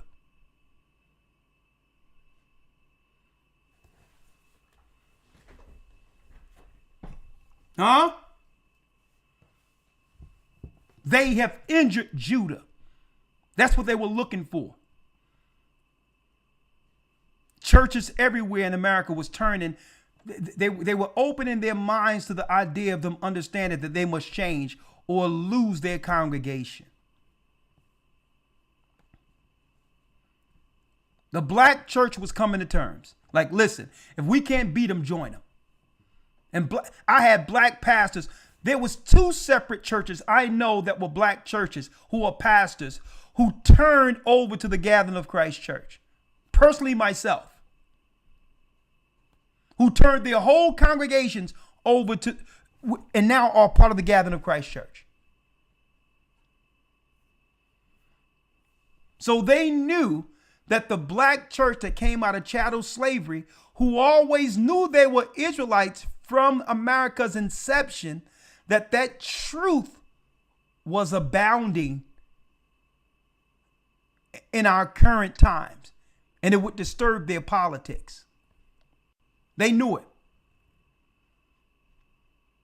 And they opened up the borders and had all these people come over here and put them in positions to administer the stuff. And make the majority of the doctors that we see in our neighborhoods are from someplace else. The nurses are from someplace else.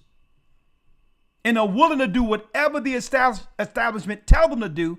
Why? For citizenship, because they consider being in America a better alternative than where they're from. So I'm like, hey, I had one testimony, Elder, where a sister she has a baby. She has a baby, right? And there's an East Indian woman.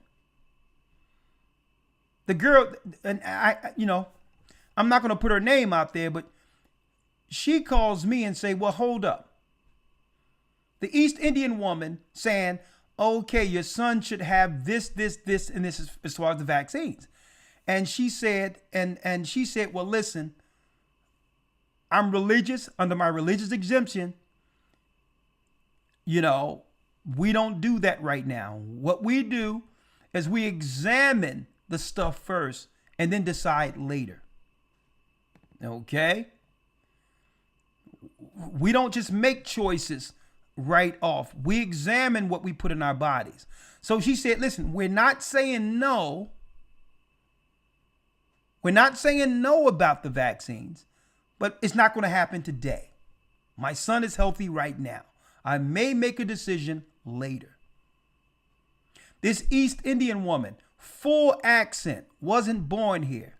She was enraged. She was enraged to a degree. She kept on pressing and pressing. Then they sent in another sister who was from the Caribbean, a Benjamite sister.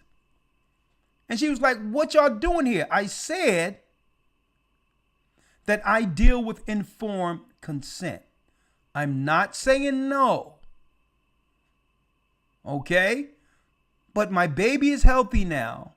And I would like to consider, you can give me all your forms, and I will consider with my pediatrician later because my baby is healthy right now.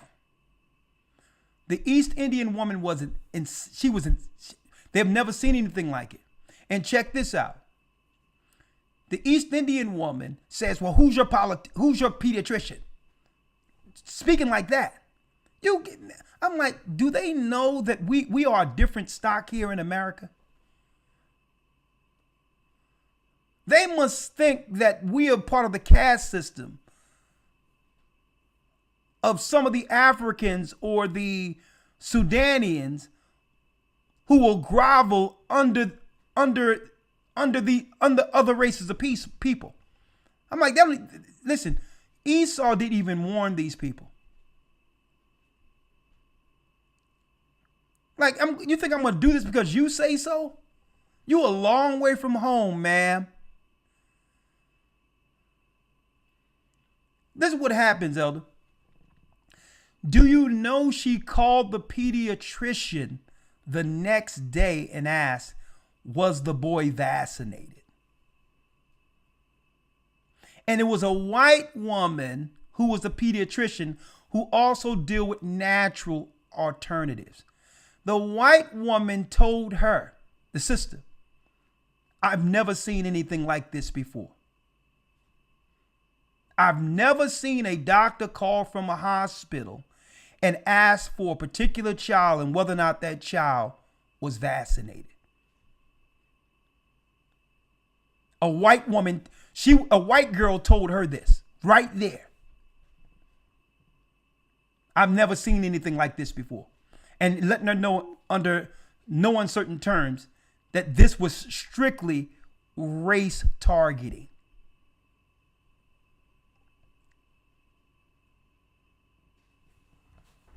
You should hear some of the stuff our children have to suffer and what we have to suffer under the hands of these people that they're letting over here. It's Egypt. It's Exodus, the first chapter, all over again. Let us deal wisely with them, lest they rise up against our enemies. And they started killing the boys. Well, right now they don't have to kill the boys if they can scramble their brains. If they can scramble their brains and give your child back to you broken.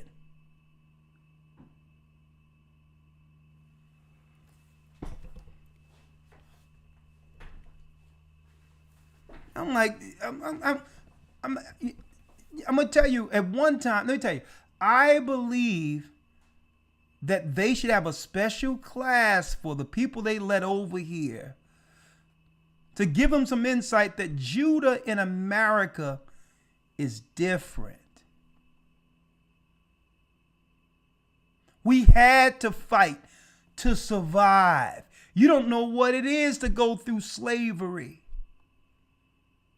and be a minority and fight against injustice to the point where the whole world is seeking reciprocity and respect. That comes with a certain makeup. See, and this is why Esau deal wisely and strategic through buffers against us. Because they know the only way to take out Judah is through deception. You do not want to rival Judah head up. They need a special class for these people they're bringing here. These people don't know it ain't going to turn out like they think it's going to turn out.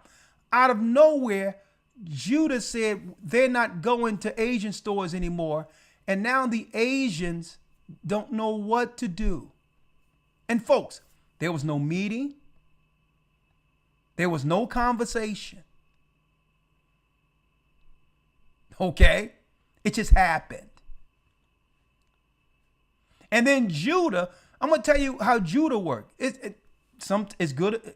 I'm not saying it's a good thing. Sometimes Judah be waiting for a moment. Judah, I dare you to bring me into this moment. I've been waiting for this moment. That's Judah.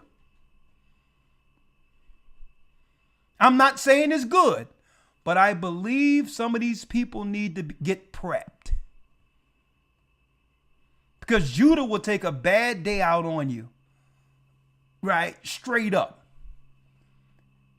I don't suggest it, but I'm telling you what I know about my people, especially if they're having a bad day. You don't want to be the one, right, to poke the bear. They need to be briefed before they come and begin to interact with Judah. We're different. That's what slavery does. That's what looking up and people got hoods and the KKK and burning crosses in front of you. Hanging your people. It creates a different person that your society never prepared you for. And that's why when I was over the UK and I'm sitting there teaching on the street, and you got these minions, these Arabs running around with bandanas on their face and all this. I'm like, this is what y'all let go down around here? Now I'm like, this is what y'all let. Arabs know not to operate like that around us. What you do is you get you a microphone, you go to a communication class, and get hired by an industry to talk on the radio. That's what you do. Get yourself a corner store. You don't interact with Judah like that. And the Arabs know it.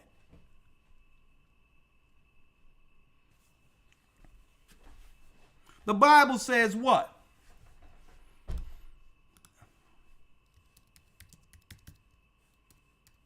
I'm going to tell you, they need to have a straight class on Judah in America before coming over here. They won't get these people, twisted like a Philadelphia presser. I'm going to tell you right now.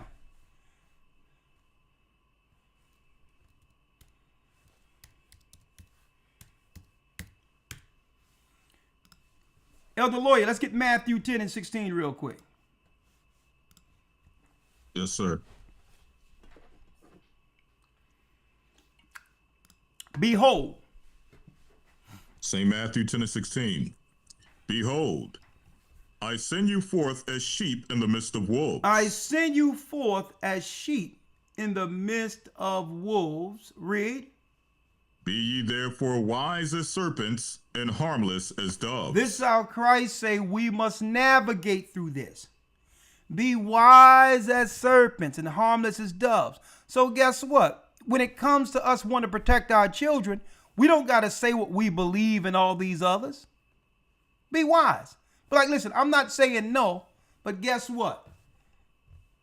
I'm good right now, and it's called informed consent. That's being wise. When they hear informed consent, they know you're just not no stupid Negro operating without knowledge. Okay, you can't force me to do anything when it comes to any medical procedure. I need to research something before I give it to my child, because I know what's better for my child than you. So being wise as serpents, you're not going in with no attitude. You're not arguing with people. No, you're saying, well, listen, I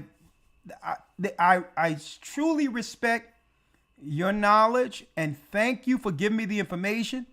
Print it out. Put it in a folder. Give me my child, and I'm going to look over that and make the best choice I can for him or her. And guess what? If I decide to do it, Doc, I'll give you a call. Okay? That's how it works. Wise as serpent and harmless as doves, because if you throw a fit believing you are in the right, then the next thing comes. Read the 17th verse. But beware of men, for they will deliver you up to the councils. They will call the cops. Read. And they will scourge you in their synagogues. And they will scourge you in their synagogues. And guess what? It's talking about the judges. They'll bring you before a judge. Read. Verse 18. And ye shall be brought before governors and kings for my sake, for a testimony against them and the Gentiles. So eventually we'll be brought, the other nations are going to want to hear what we have to say. You think they're not listening to what we're saying right now? They're trying to figure out, how do these guys know what we're going to do before we do it? The governors, you think the government and stuff ain't looking at what we're saying? But I'm going to tell you this. They say, how do these guys know? Our God is speaking to us. He's the same God that's behind the awakening. You are doing everything to undermine and destroy. So he must keep us steps ahead of Esau. Prophetically, because Esau, let me tell you folks, Esau have built a world with traps. And that's what you do when you are the minority. When you don't have the numbers, you use other tactics to even the playing field.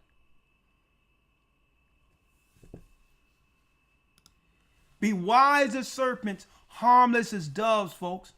And another thing, you get in front of the destruction before it happens. And then you won't have to march after something happens.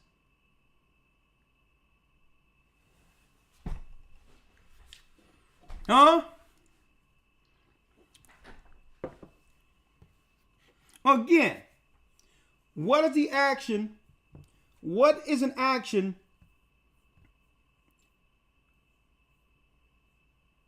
What are they willing to do in the spirit of self-preservation?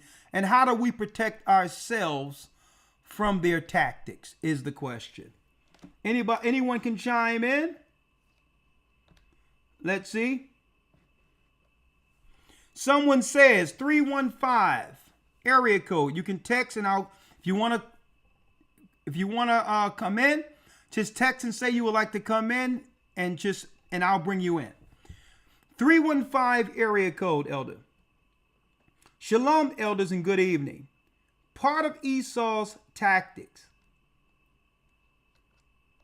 is becoming other people or other identities. So far, the people who don't know who is Esau, please identify if Esau is all white people of every nation. Only the influential people in the world who run the world. Can any black people, non-Israelites, also be in the bloodline of Esau? Okay. When we talk about Esau, we're speaking of, in particular, the elite families. Okay? Like your English, your current English nobility, the bloodline they keep protected within themselves. People like the Rothschilds, who are Edomites. People like the Rockefellers, who are Edomites. The Jewish faction, who are Ashkenazis. These are Edomites. And what they do sometimes, they assimilate into any culture when you do the research on the Ashkenazis. Wherever they travel, they assimilate into that particular society. They will become Italian. They will become Irish. They'll change their name to assimilate. They have done that since Causaria. That's part of what they do. So we're talking about certain factions. Okay? The question is, can a person of color, like a black person, be an Edomite? Well, it depends. If they're, just say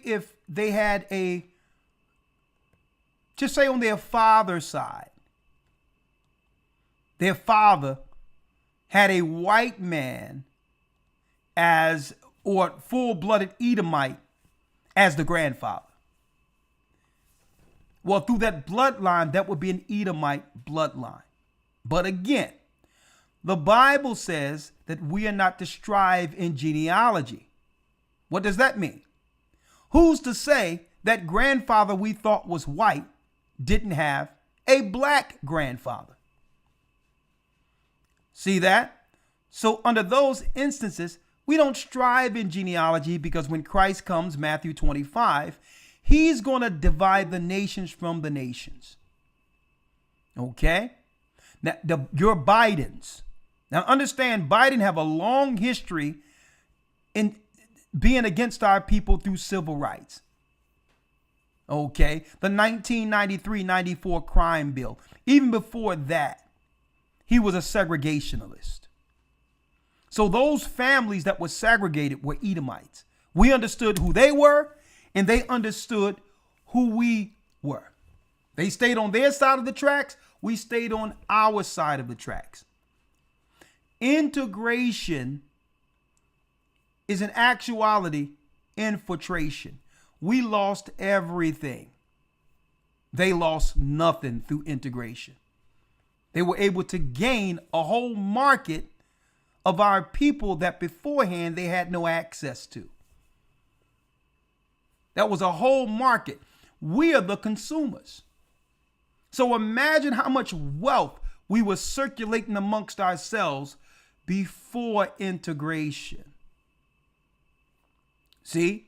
So it wasn't integration, it was infiltration. We allowed their nut job witches and warlocks to come in our schools and become teachers.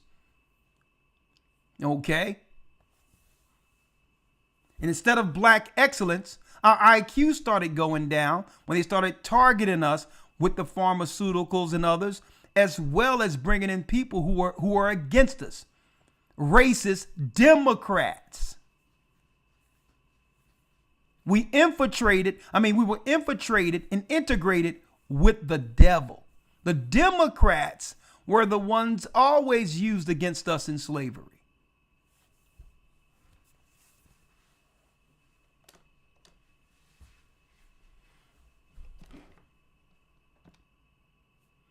And I'm not saying the Republicans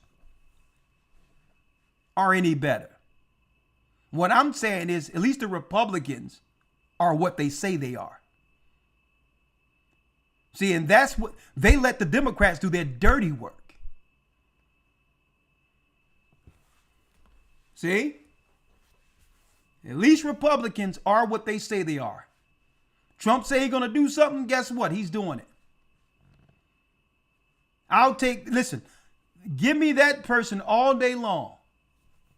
Same thing with the Bushes. Everything they said they wanted to go to war, they went to war. But then they give us who? Obama. Marxist and socialist. You know how many people died under Marxism? Millions. And they aimed that party, that Marxist ideology against us, and you wonder why our families aren't together?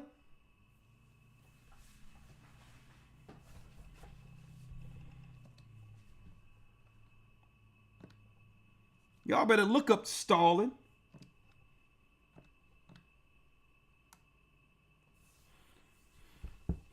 Right? If you want to come in.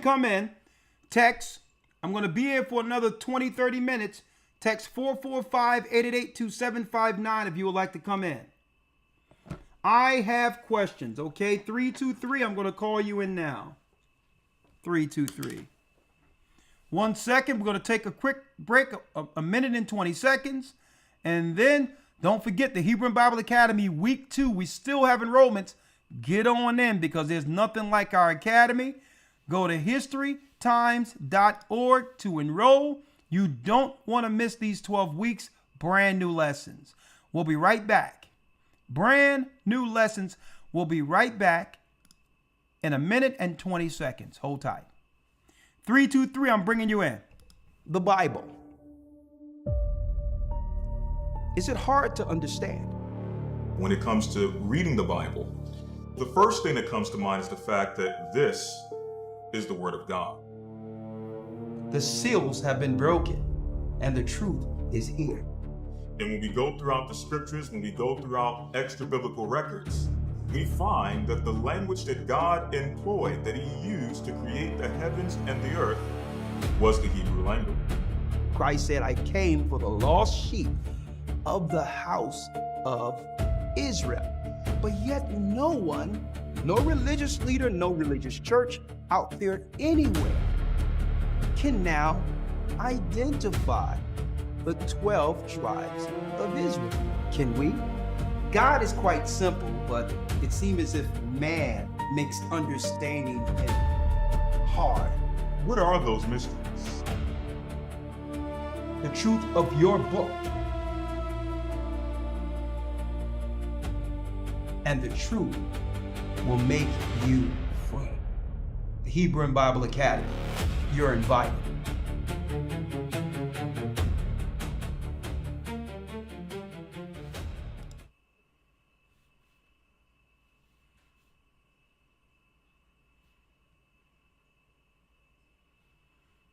Okay, go to historytimes.org to enroll. Let's see, 323 area code. Let me call you in. 323, I'm calling you in now. I'm calling you in now, 323. All right.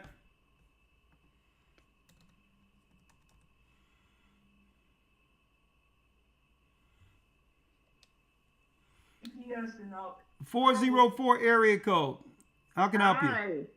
Hey, Elder. Do me a favor. I'll call you right back.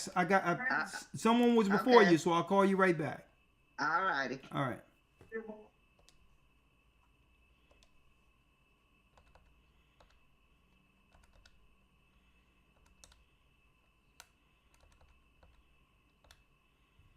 Three, two, three, 5, 1.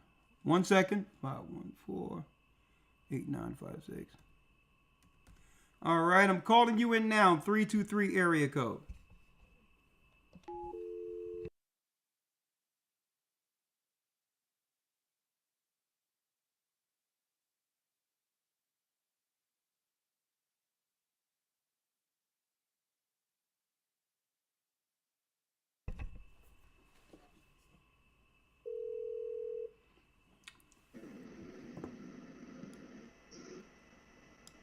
Yes, Hello? 323 area code. How can I help you? You got a lot of noise in your background there. Okay, I'm sorry. I just got a quick question.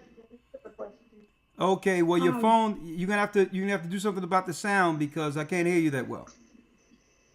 Okay, hold on. Okay, is this better? Yeah, this is better. Blessings. How are you? I'm fine. I just had a question because I just saw like a video that was really disturbing to me. It infuriated me and it made me really angry. And I Okay, wouldn't okay, doubt if it was okay. true. Well, let's do what we do here. Let me have your name and where you're from. Okay, my name is Shamika. Okay, how And you doing? You said Shanika? Shamika. Shamika, where you from, Shamika? I go to Southern California, GLCC. Okay, blessings. You're a part of the body. Okay, you said Yes. you seen a video that infuriated you. What happened? What's in the video? Well, it was this guy, it was this black guy, and he was just talking, and he said he spoke with a nurse, and the nurse told him that she was giving Depo-Provera shots to little black boys. I don't know if For that's real? true or not, but I wouldn't doubt it. And somebody told you that and you seen a video about that? No, I saw a video. This man said a nurse told him that she was giving the Depo-Provera shots to the little black boys, Oh those birth man. control shots. So Uh, I just really hope that's not true, but it was really disturbing for me. well, then it comes down to whether or not, I mean, it falls on the parents, right? Is It falls on the parents. And that's why the Bible states, my people are destroyed for a lack of knowledge. I mean, you have to think about some of this transition medicine that the Democrats are trying to approve and all of that. Transitioning and different hormone shots and all that. But it's the parents that's in agreement with this stuff. but I So don't think the parents are aware of it though. That's what I I'm don't saying, think the parents know. okay, so how you mean it's happening at school while the children are at school? No, like when the children are born, like they're going behind their backs. Like, if they get the baby alone, you know what I mean? They're giving the baby these shots Well, it's behind the alleged. parents' back. I can't say whether or not it's true, but it comes down to we have a strict policy with our church knowing what's going on in the earth right now. That if someone is in the hospital, in the care of a hospital, they're not to be alone at all. Right. Even if we have to assist the person in shifts. We have people who come together who's not working and they'll do shifts to make sure that person leave that hospital unassailed. The other thing we got is when our babies are born, they're not to leave the mother at any time for any reason. Now, sometimes what happens after a woman have birth, they're under some type of medication that makes them very, very dizzy and nauseated, tired. Right. And see, when that comes into play, the father must be there in shifts to make sure that the baby is protected at all times, because they'll have the woman sign something knowing that her mind isn't right under all these drugs. Right? So then listen, you have to be on your pins and needles and your P's and Q's until you leave the hospital unassailed. All right? And it takes an effort. It takes a community for that. Now, unfortunate for our people, there's not much community left. And we trust these people that, you know, that's in care for our children, not knowing these people's true intentions. And again, some of these people may not be, they're not like this demon you were talking about, but some of these people go to the hospital, go to school, and they believe what they're doing is helping. Yeah. That's what they're taught. So it's not, primarily their fault. It comes down to us being well informed and making a decision for our own people, regardless of what these people have been taught. Okay, you doing your job, but guess what? These are my people. This is my child. Okay? So regardless of your job, you'll be here tomorrow doing this to somebody else. All right? So I got nothing to do with that. Knock yourself out. But it ain't going to go down with this baby. Right. But you have to do it in a way, again, that's respectful. Because they got CPS on speed dial. They got 911. They got all of these particular, organizations that are there to assault you. Yeah. All right. So I'm going to tell you, some of these nurses, Lord have mercy. That's a whole nother conversation on some of the people they're hiring. But thank you. And just that, brothers and sisters, you're out there. Hey, get in front of things when it comes to your family.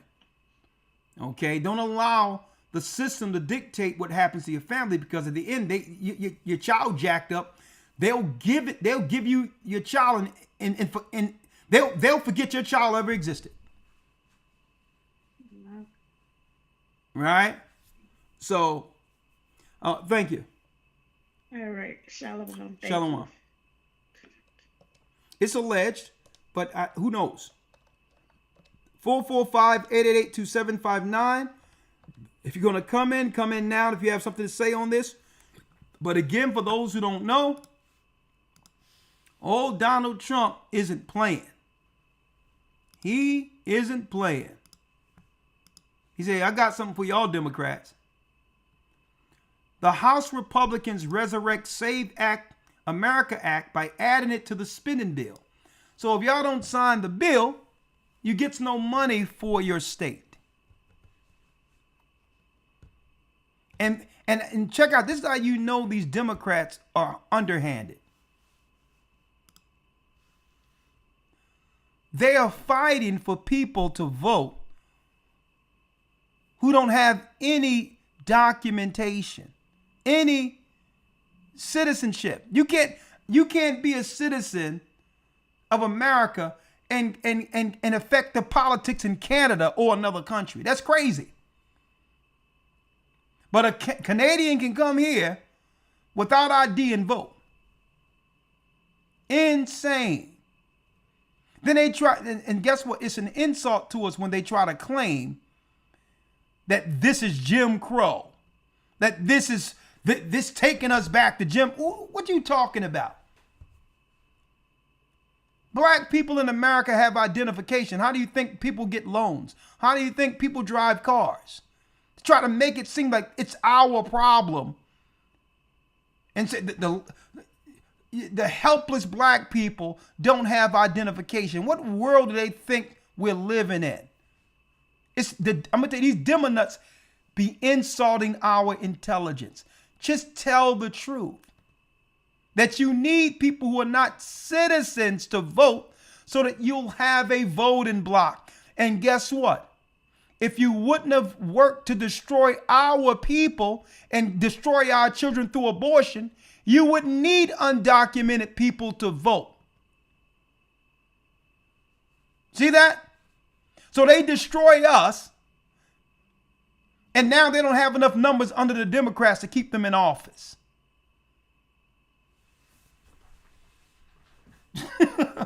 So guess what? Listen, this is the right thing to do. If you don't have identification, you're not supposed to be voting. They're bringing these people in boatloads from these different countries, Asia and all of that. And these are the people allegedly who are filling out mail-in ballots to undermine the electoral process, which is destroying our people in the community, folks. And when they're in office, they allocate the money to all these other people to spite Judah here in America.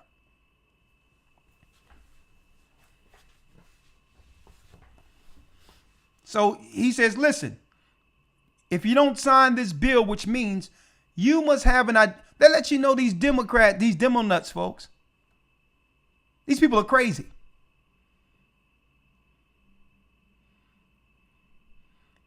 Let me tell you, these mail-in ballots and all this stuff.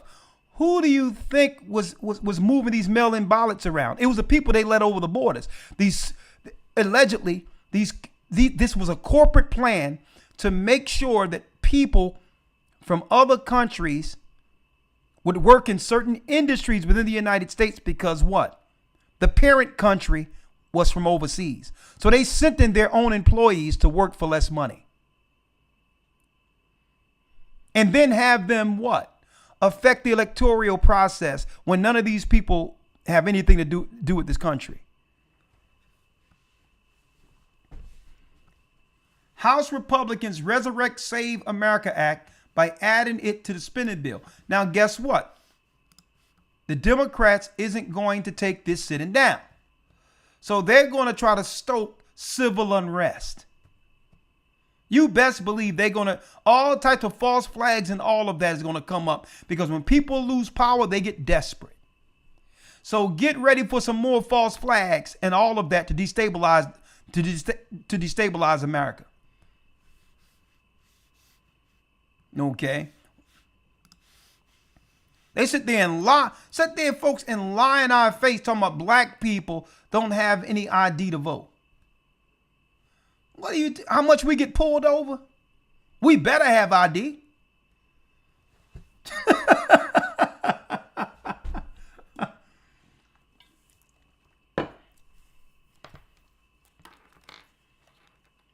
Yeah, okay. He said, if y'all don't sign this bill, and you know what? They need to trash all mail-in ballots going forward. They went to one address, Elder, for mail-in ballots. There was no house there. It was under a bridge. Right? They went to the address where the house was on the other side.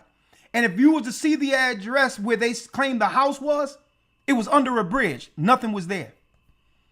But someone sent in a mail-in ballot from there. Listen, I believe if they had to actually depend on regular voters, that these people would never get voted in. Like, I mean, think about what they're pushing. Like somebody tell me, what is the policies of the Democrats? Somebody tell me what are some of their policies? You can't even tell us, can you? What is the policy for Democrats, folks?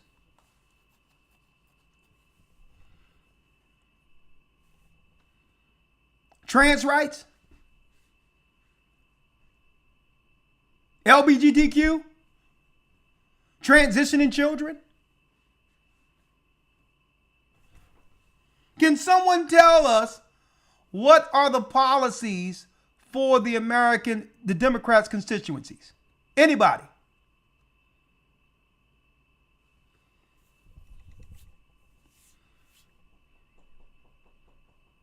Oh, the right to get rid of your children. In a climate where Esau is saying that their population, is dwindling. I mean, if yeah, taking away your right to protect yourself, letting in all these people from other countries where our sisters are coming up missing, folks, in suitcases and all that, literally being found in suitcases, letting nut jobs over here from other countries that are out of their minds, where organ trafficking is a part of their society.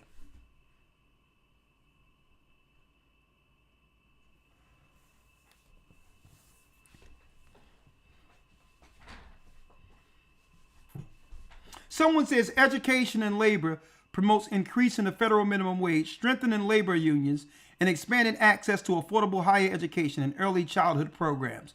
Oh, that all sounds good, but if you bring in cheap labor from other countries, that does what?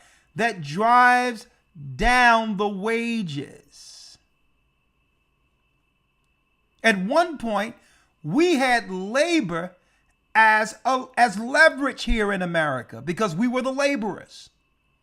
You don't do what's right by us, then the whole America shuts down. They had to pay us fair wages.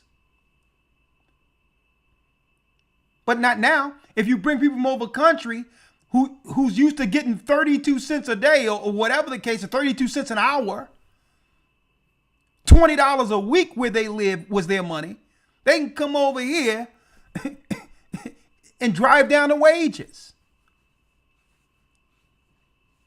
So now people sitting around with all these degrees and no jobs. Why? Because it is driven down the labor market. Corporations deal with profit. There's no profit if you have to pay these what? This is what they think, these entitled Americans. Okay, we want our dental care. We worked for it. Our people served slavery. We want our dental care. We want our insurances. We want our disability. We want all the things our tax money pays for. And the corporations are looking at that and saying, well, hold up. I can get someone to come over here and do the same job and don't have to give them anything. I don't have to even give them security. If they get out of pocket, I can send them back home and there'll be 300 to 400 people in line to take their place.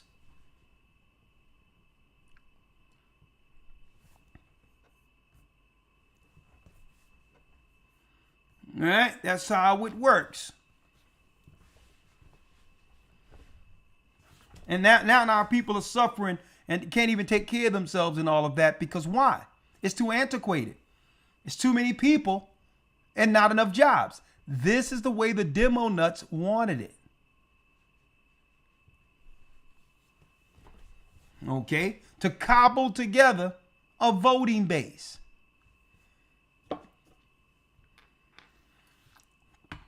Who else we have here?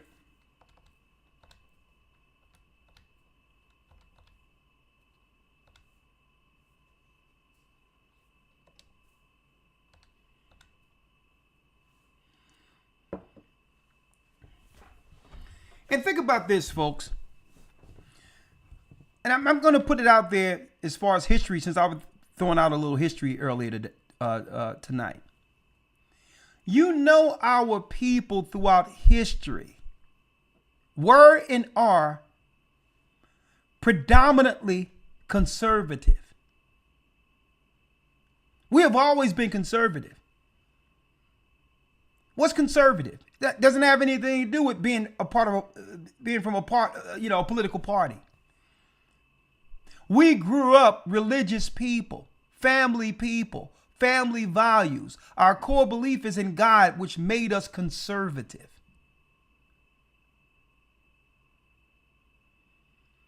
We were never Democrats. Democrats were always known throughout history as the progressives. Okay? They're working contrary to conservatism. We didn't vote Democrat because we believed in Democrat values. Democrat is the KKK. Democrats were the people who fought to keep slavery intact.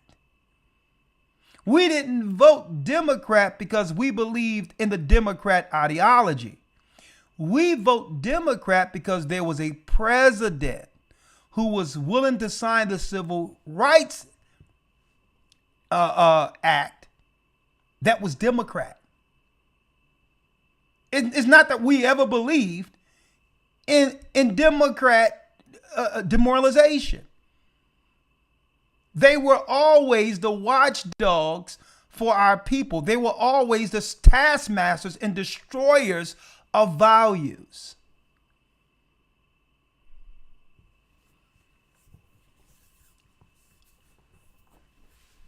So this is how you destroy your people. So the Republicans or the system, it's really a one-party system. But they use the Democrats to do all the dirty work. Okay. What's going on? They're multiplying too much. Okay, send the Dems in. And their sons are turned out in dresses. See? We don't got to fight against them. We'll turn them early. Okay, they'll be jumping rope before you know it. Okay? They'll be painting their fingernails in their toes. Send the Dems in.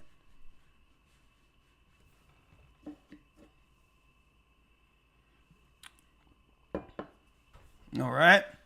Anytime they want to disturb our people, they send the Dems in. Okay. That's the plan.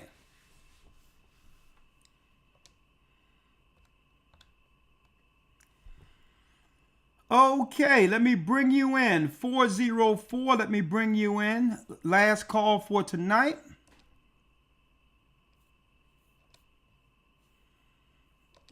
$404, you called earlier. Let me bring you in.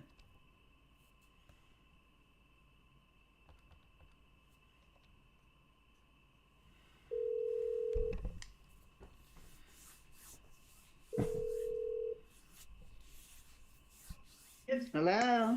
Hey, how you doing? This is Valerie. Hey, Elder. Blessings. You're the last call for tonight. Talk to us. This is Sister Marcial in Atlanta, Georgia. I'm so glad that you called me. Thank you, and Elder Lawyer.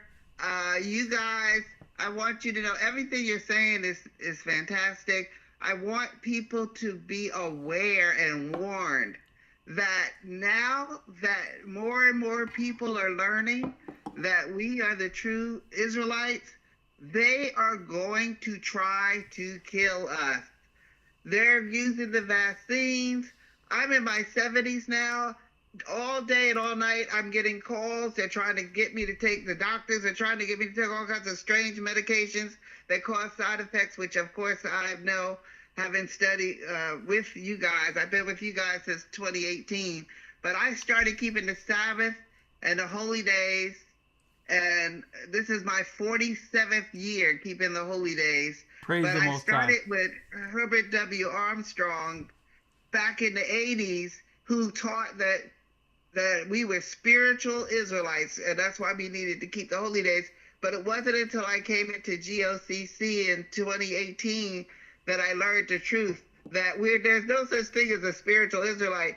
We, those people that got off those slave ships, that came in through Africa, we are not Africans like you say, we came in through Africa, we are the true Israelites. And it's so important that those of us here in the United States especially come to understand the reason it's important for us to know who we are is because we are going through what we're going through for not obeying the laws of the Most High God, Yeshua, and Christ.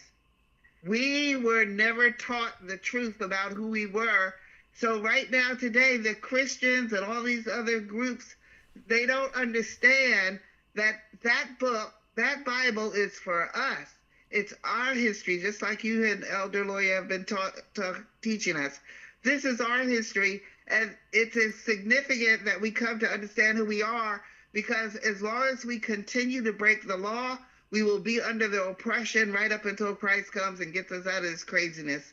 And so I just want to thank you guys so much for, I've been through a couple of academies. I can't wait to get in the next one, even though I've been through several. You just learn so much. I encourage everybody to get into the academy, read that book, come to understand the significance of the holy days, the Sabbath. We need to keep it because it's about us. It's for us. Thank you so much. And how old are you again? I'm in my 70s now. 70 and what? This is my 70 what? 47th holy day. 70 what? 71. I turned 71 this year, and this will be my 47th Feast of Tabernacles. I'm going down to Georgia. I hope you guys will come visit us in Georgia. Brother Baruch, Bishop Baruch has been a wonderful teacher, and I tell you, people need to wake up, come to understand who we are, because until we do and start keeping the law, we will continue to suffer all these penalties that we've been suffering. People don't understand it's for a reason. All praises be to the Most High, sister. It is good to hear it. It helps my heart to hear sisters, elder sisters, and brothers who call. I get calls all the time. How this information has freed them. That in their ripe old age, they finally have received the resolve to connect the dots that was missing in their lives. That's right. And That's right. I've heard that all the time. And just like when I found out I was an Israelite, yeah, what I did was I'm like, you know what? I still got a lot of studying to do, but I knew we were different. When I found out I was an Israelite, everything came together. Now, I understand. There's no people running around just hating us because we're black. No. Okay, that was straight garbage. It don't have to do it. We got black people that they'll use to undermine and come and attack us. We got people of color. That's why we need to throw that term in the trash too. We got people of color that come in from India and Asia who lives under a caste system and will come straight here and look down on black people as if they're the bottom of their shoe. So they can scrap that. Anytime somebody say black and brown, say, get out of my face. You are a usurper. Warfare. You are an enemy. Black and brown is really, folks, when they say black or brown, that's a code word for usurper. Right. You tell it. It's a code word for usurper. Take that black and brown. Warfare. Take that black and brown and shove it where the sun don't shine. That's right. We're the children of Israel. I need to know what nation you're from, and you need to tell me what God you serve. That's right. That's what we want to know. And that lets me know, then that's the beginning of the conversation. And I'm still not going to trust you. Let me go there first. I don't know you. You're going to have to work your way into me trusting you. But at the gate, I need to know, what are you in my face for? Where you're from, and what God you serve. Okay, I'm telling you, we're in a spiritual warfare here. And more people find out the truth, the more danger it's going to be for us, because they're going to try to kill us. Yeah. They're going to kill us. Another thing. You have to realize, and I'm going over that I'm dealing with that this Friday. Okay. One thing, I'm talking about Jewish rabbis, Orthodox Jewish rabbis, Jews who are in the know. They conversate with you on a need-to-know basis. Right. Which means they don't tell you anything unless they'll conversate on the level you are. And they'll never tell you who you are unless you know already. But once you tell them you know who you are, they'll tell you, we've been new. The Edomites or something else, boy. They deal with you on a need-to-know basis. I'm going to go over some of their Talmud tenets this coming Sunday. But they'll tell you, but they'll deal with you on the level they can conversate with you on. If That's you right. don't know, it's against their law to tell you. That's right. It's against their law. If you don't know already, they can't tell you. Right. Why would they?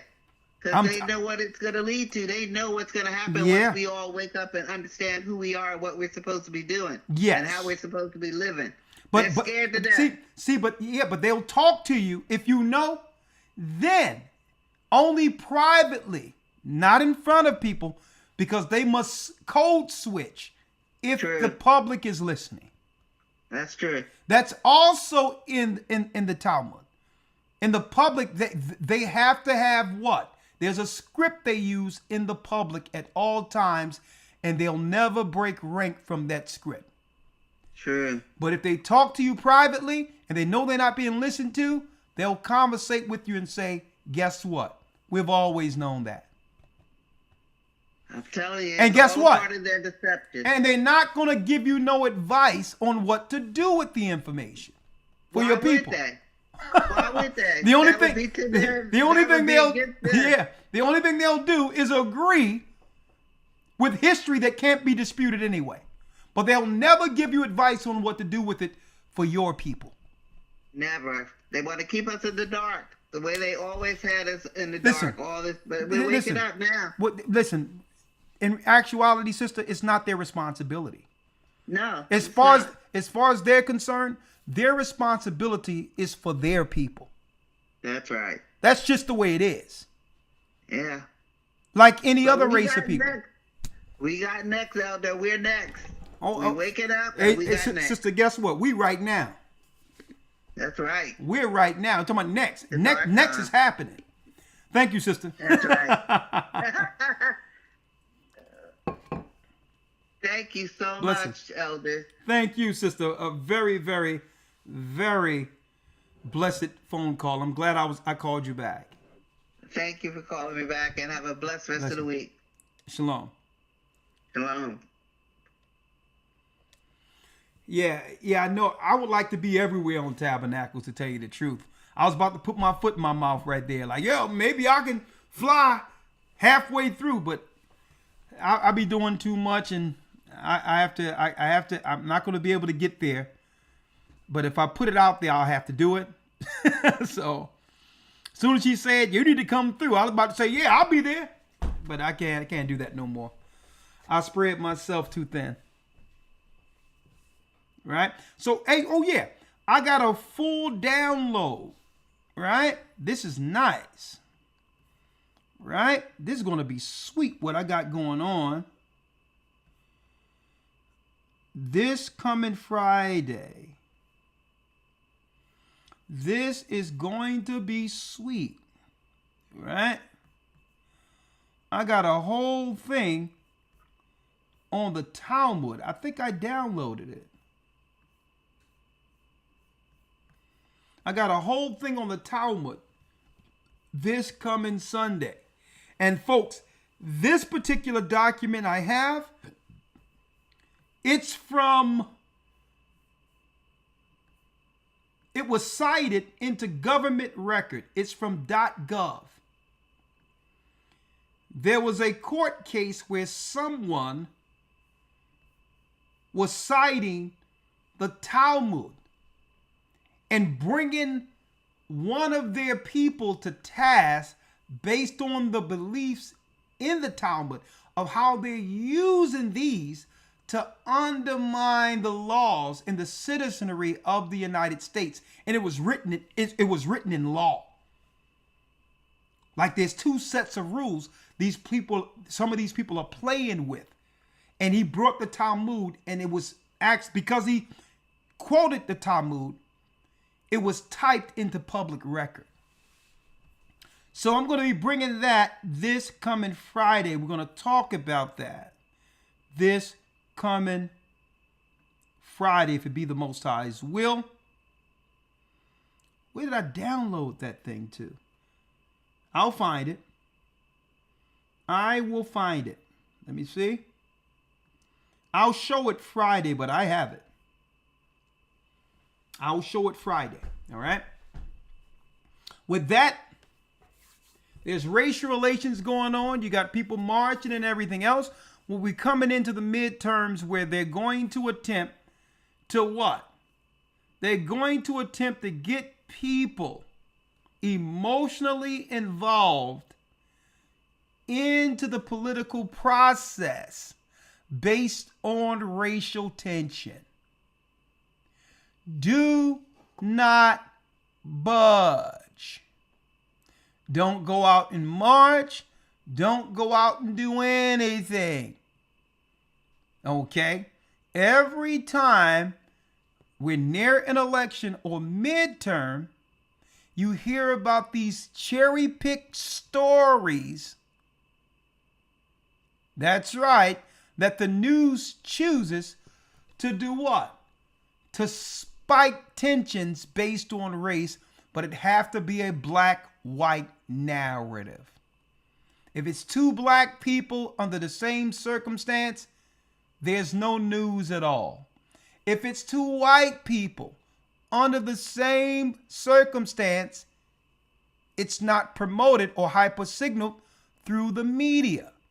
Anytime the media is up on something, black or white charged, is to galvanize our emotions into the political process. All right? We are not to do anything but watch. That's it. It's always going to be an unjust society under Esau because he's small among the nations. So he must do certain things to level the playing field because he don't have the numbers. He'll always be unjust. He was always unjust. All right? And guess what? It's not going to change until Christ returns. But if you go out there and engage Esau and get sucked into their political mess in public, you will get swallowed up. Okay? Again, we don't have to march under any scenario when we can fix what's need to be done before a march is necessary. Hence the reason this particular broadcast brought forth what we needed to talk about tonight when it comes to racial tensions. Save yourself. Come back to the Almighty and do not what? Do not get sucked in politically because either side will chew you up and spit you out. Stay in Christ's hands and keep him as your hedge. And don't go out there. We could have grabbed men from all over the churches. We got thousands upon thousands of men. We could be marching, but it ain't no time for that. Christ is leading his army. And when he returns, that will be the march of all marches. Okay? Thank you, Elder Lawyer, for your time. Yes, sir. Thank you. We'll see you in the academy this Sunday. Go to historytimes.org as we expose the harlot of Babylon. With that, may the Most High be with us. Stay prayed up, sin not. We will soon see Israel. And yes, we are the children of Israel and we are back. And yeah, I'm going to play this real quick before we go out. Someday.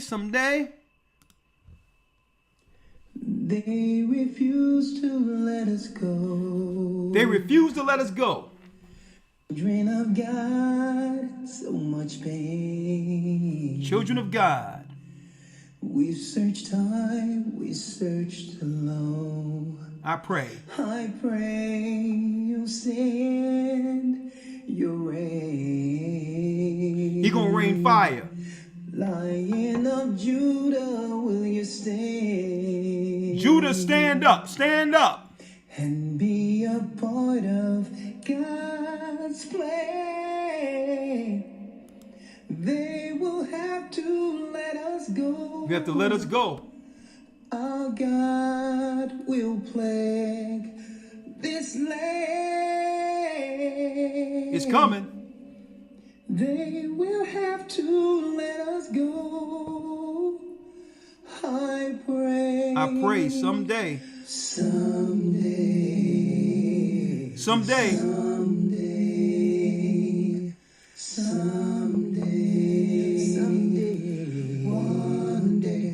One day.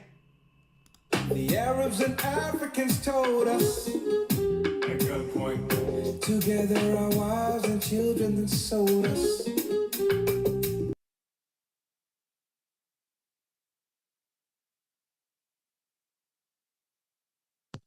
Yes, sir. Yes, sir. Shalom.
The Lord is calling back his bride, yeah. Babylon, from Panama, yeah. The North American Indians, Simeon, the Dominicans.